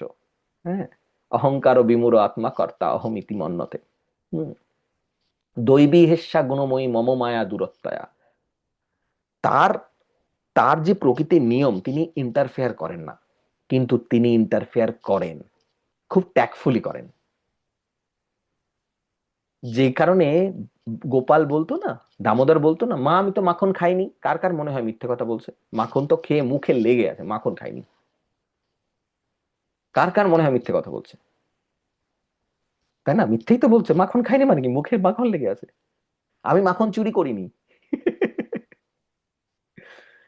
আচ্ছা, চুরি কখন করে মানুষ? আমি আপনারটা যদি নেই, চুরি করা, তাই না? এটা তো আমার নয়, রাইট? কিন্তু আমি যদি আমার নিজেরটা নিই, আমার নিজের যদি বইটা আমি নিয়ে এখন পড়ি, আপনি বলবেন চুরি করেছে? আমি যদি আমার নিজের টাকা নিয়ে কিছু কিনি, আপনি বলবেন চুরি করেছে? তো ভগবান চুরি করে কোথা থেকে? Everything belongs to Krishna. Is it not true? তো এনিওয়ে, তো এগুলো আমরা বুঝতে পারবো না যখন আমরা তদ্বিদ্ধি পরিপাতেন পরিপ্রশ্নন সেবায়া উপদেশ শান্তিতে জ্ঞানম জ্ঞানীন দর্শিনম। আমরা সদ্গুরুর কাছে যাব, বিনম্র চিত্তে প্রশ্ন জিজ্ঞেস করব, তাকে অকৃত্রিম সেবার দ্বারা, ভেরি ভেরি ইম্পর্টেন্ট পয়েন্ট, সন্তুষ্ট করব।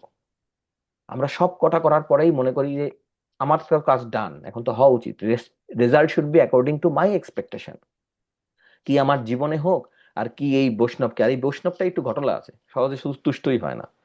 আর গুরুদেব তো অন্য অন্যকে সবাইকে করে দেখে না, অনেককে, আমি অনেককে জানি, আচ্ছা উনি আমেরিকা লন্ডন থেকে আসছে বলে প্রভু, আমার আমার চোখের সামনে, আমার চোখের সামনে মহাবড় প্রভুকে কিছু ডেভোটি বলছিলেন, প্রভু আপনি তো অনেককে গুরু মহারাজের কাছে যেতে দিলেন, দর্শন করতে দিলেন, ওরা বাইরে থাকে তাই।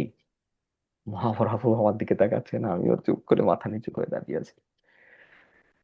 হ্যাঁ, ভেরি ভেরি ইম্পর্টেন্ট পয়েন্ট। আমরা দীক্ষা নিতে পারি, ইটস ইজি, মানে it's not easy according to the normal people, it's very difficult process.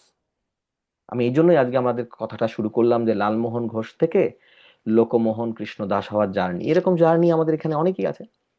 18 জন লালমোহন প্রভুকে নিয়ে, মানে আমাদের লোকমোহন কৃষ্ণ দাস প্রভুকে নিয়ে 19 জন আমাদের গৌরাঙ্গকুটিতে দীক্ষিত ভক্ত।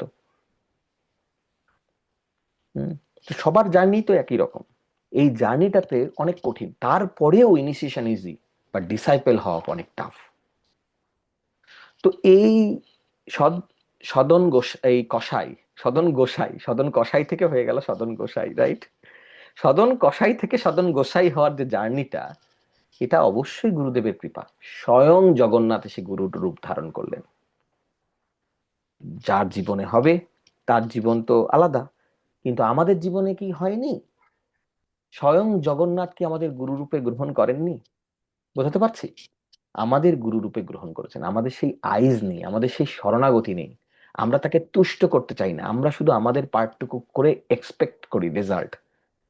খুব খুব ডিপ কথা, আমরা জানি না আমরা আজকে ভালো করে উপস্থাপন করতে পারলাম কিনা, বিশেষ করে আমার দুর্বলতার জন্য। এটা অনেক ডিপ, এটা অনেক ডিপ টপিক, যদিও আমরা ইজিলি প্রেজেন্ট করলাম গল্পের আকারে। কিন্তু ভালো করে বুঝে দেখুন, আমরা সদ্গুরুও পেয়ে গেলাম, কারণ সদ্গুরু পাওয়াটাও এই পৃথিবীতে অনেক দুর্লভ। এখানেই অনন্ত করুণা প্রভু আছেন, রূপেশ্বরী গৌরপ্রিয়া মাতাজি আছেন, তাদের শাশুড়ি মা হয়তো তিনিও শুনছেন এখন, আমাদের কলাবতী মাতাজি আমাদের খুবই প্রিয়, আমাদের অনেক ডিয়ার, অনেক সুইট নাইস ডিভোটি। তারই জার্নি আপনারা সবাই জানেন। তার জার্নিটা কিরকম ছিল? সে প্রচন্ড বিগড়ে গেছিল, যে তার ছেলে ছেলে বৌমাই কোন পাল্লায় পড়লো রে ভাই, এ আবার দীক্ষা নিতে চলেছে ইসকনের থেকে। তারা তো সে কুলগুরুর কাছ থেকে দীক্ষা নেওয়া, ওই যে যখন পৃথিবী আনন্দময় যার চিত্তে জালয়, যখন তোমার মনে হবে তখন করবা। তো কুলগুরুর জায়গায় কোনো অসুবিধা নাই, পূজা পাঠ যা যা করার কুলগুরুকে দিয়ে করুন। প্রাইমারি স্কুল থেকে যেরকম আমরা হাই স্কুলে যাই, কোনো অসুবিধা নাই, প্রাইমারি স্কুলের টিচাররা বলে না তুমি কি আমাকে অসম্মান করছো, হ্যাঁ, এটা নয়। হাই স্কুল থেকে আমরা যখন কলেজে যাই, কোনো অসুবিধা নেই, তাই না? এটাই হওয়া উচিত। কিন্তু যারা আর কি অপসম্প্রদায়, তারা গর্বটা করে ফেলে। তো আজকে কলাবতী মাতাজি কত রিলিশ করে শুনতে পাচ্ছে, এই জন্য খুব ইম্পর্টেন্ট যে আমরা যেন সদ্গুরুর কাছে যাই। তো সদ্গুরু পাওয়াটাই ইটসেলফ অনেক টাফ। তারপর তাকে বিনম্র চিত্তে প্রশ্ন জিজ্ঞাসা করা। সদ্গুরু পেলেও আমরা কি করি জানেন? আমি আপনাকে অনেককে বলি, সবাই ছেলে মেয়েকে নিয়ে যায়, একটু আশীর্বাদ করেন মহারাজ। আমার মনে আছে আমি গুরু মহারাজের সাথে, ছিল জয়পতাকা স্বামী গুরু মহারাজের সাথে ছিলাম নিউ বৃন্দাবনে।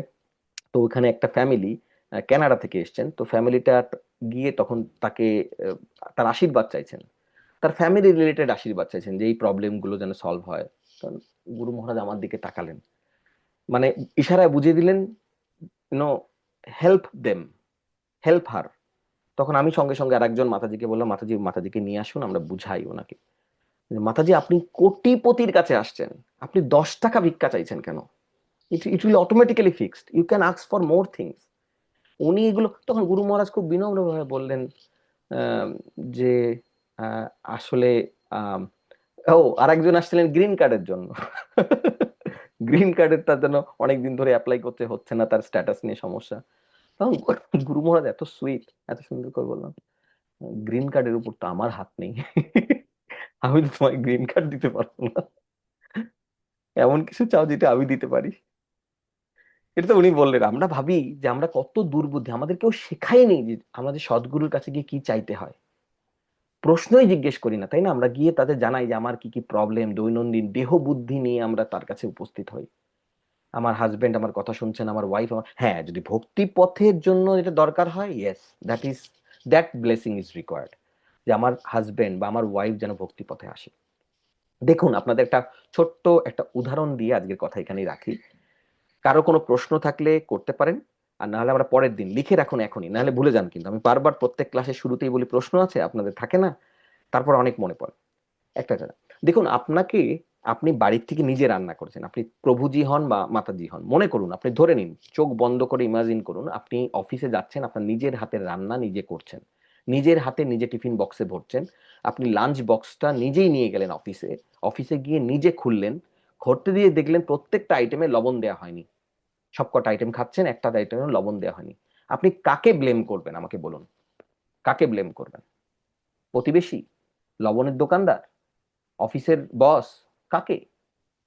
আপনার বাবা মা, ভাই বোন, বন্ধু বান্ধব? কারণ আপনিই তো নিজের রান্নাটা করেছেন, আপনি নিজেই টিফিন বক্সে ঢুকিয়েছেন, আপনি নিজেই নিয়ে এসছেন, এর মধ্যে অন্যের ইন্টারফেয়ারটা কোথায়? তো আমরা এই জীবনে যা যা কিছু ভোগ করছি, কি সুখ কি দুঃখ, কি কষ্ট কি আনন্দ, রাইট, সবকিছু আমাদেরই প্যাক করে নিয়ে আসা। ব্লেমটা দেবো কাকে? ব্লেমটা দেবো কাকে? এই কথাটা যদি বুঝতে পারেন, এই উদাহরণটা যদি মনে থাকে, তাহলে বুঝতে পারবেন। তাহলে আমরা অলরেডি উই আর ব্লেসফুল। কিন্তু আমাদের সবচেয়ে বড় প্রাপ্তি কি? এই জীবনে আমরা পরশ পাথর পেয়ে গেছি। ভাবা যায় কোথার থেকে আমরা প্রত্যেকটা কি এক একটা সদন কষাই নই, নিজের হাতে কাটেনি। আমরা জানি না কোন কোন, আনলেস এই মোহন প্রভু বা এই নেক্সট আমাদের পরের জেনারেশনের কয়েকজন ছাড়া কারা কারা বৈষ্ণব ঘরে জন্মগ্রহণ করেছেন আমার জানা নেই। আমি যাদের দেখছি, আমি নিজেও না, আমার জানাও নেই। তা আমরা এক একটা সদন কষাই নই, তাই না? আমাদের কাছে কি জগন্নাথ কৃপা করেননি? সদন কষায়ের, যখন আমি এটা জানি, আমার বৃন্দাবনের একজন সুন্দর ভক্তের কাছ থেকে আমি এটা যখন শুনি, তখন আমার মনে হচ্ছিল হাউমাউ করে কাঁদি। ভগবান এত দয়ালু, সদন কষায়ের কাছে গিয়ে থাকবে, তার পঞ্চামৃত স্নান ফেলে তার ক্ষীর বানাচ্ছে, শুদ্ধ একজন বৈষ্ণব তাকে সেবা করছে, বাদ দিয়ে সেই সদন কষায়ের কাছে যাবে। ওই পরিবেশে সদন কষায়ের কোনো কন্ডিশন দেয়নি, তুমি দোকান বন্ধ করো তাহলে আমি তোমার কাছে আসবো, আমি তোমার কাছে আসছি, তোমাকে কিন্তু বললাম তোমাকে জগন্নাথপুরীতে আসতে হবে, কোনো কন্ডিশন দেয়নি, আনকন্ডিশনাল। আমরা কি ভগবানের জন্য এরকম ভালোবাসা রাখতে পারি না? তো এই প্রার্থনা যদি আমরা করি, এই হৃদয়টাকে যদি এইভাবে রিসিভ করি, উইল গেট ইট দেয়ার, আমাদের সিচুয়েশন অনুযায়ী, রাইট?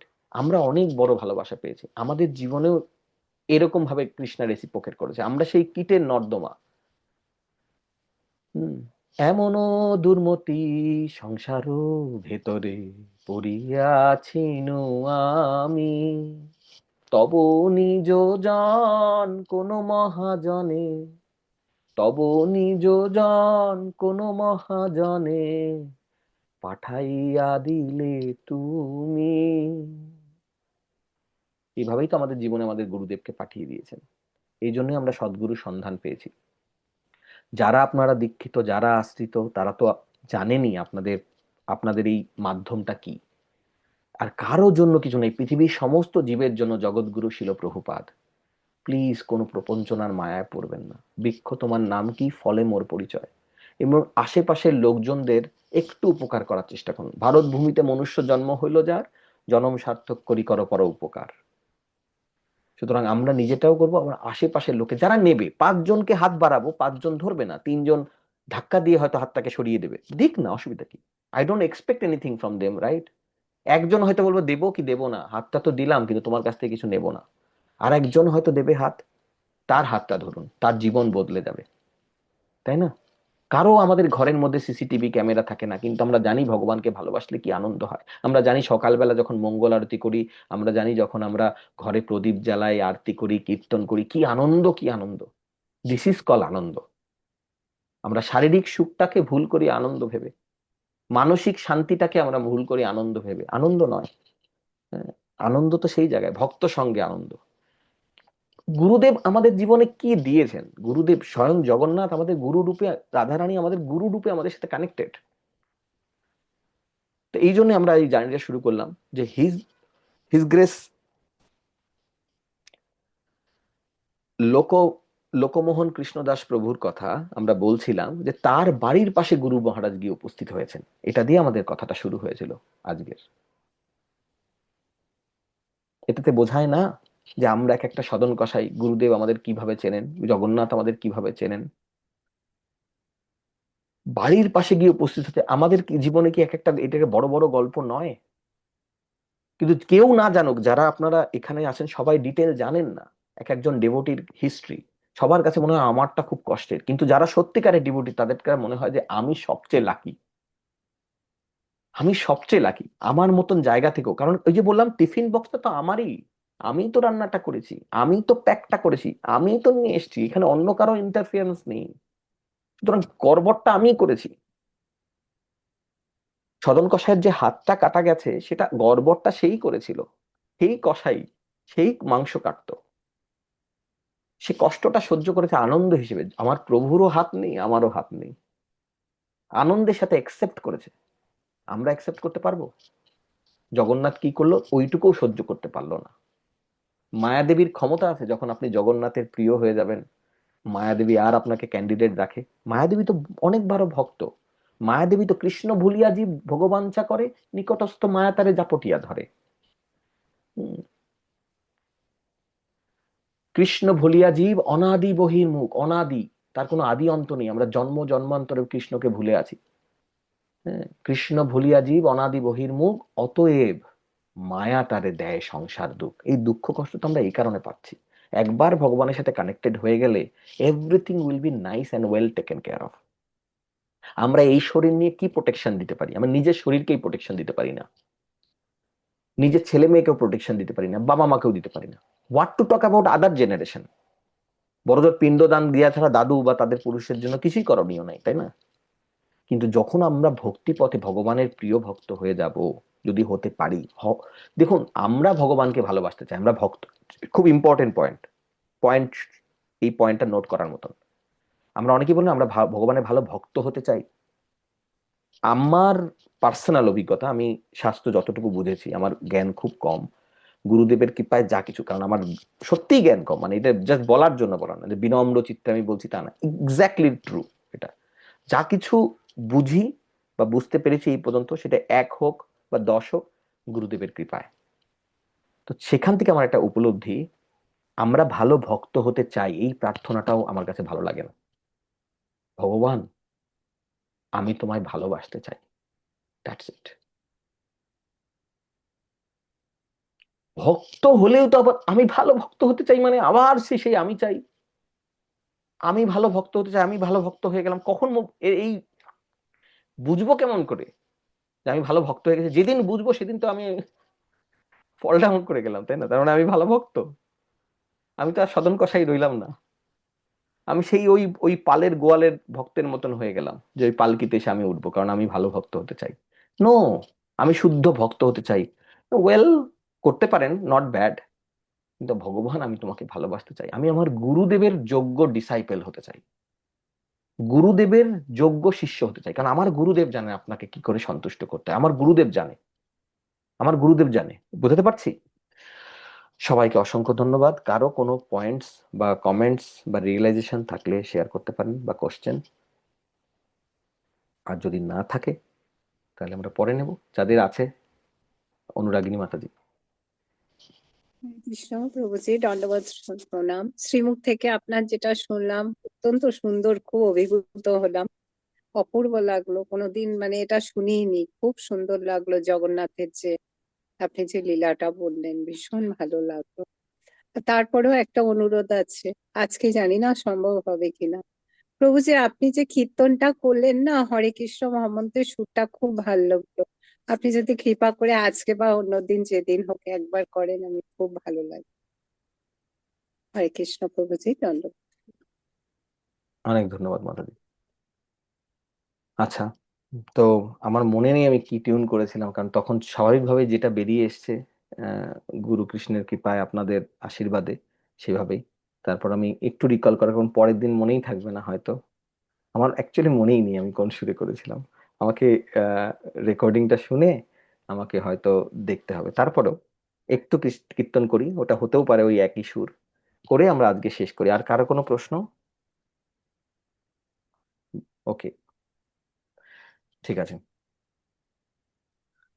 হরে কৃষ্ণ হরে কৃষ্ণ কৃষ্ণ কৃষ্ণ হরে হরে হরে রাম হরে রাম রাম রাম হরে হরে হরে কৃষ্ণ হরে কৃষ্ণ কৃষ্ণ কৃষ্ণ হরে হরে হরে রাম হরে রাম রাম রাম হরে হরে হরে কৃষ্ণ কৃষ্ণ কৃষ্ণ হরে হরে হরে রাম রাম রাম হরে হরে হরে কৃষ্ণ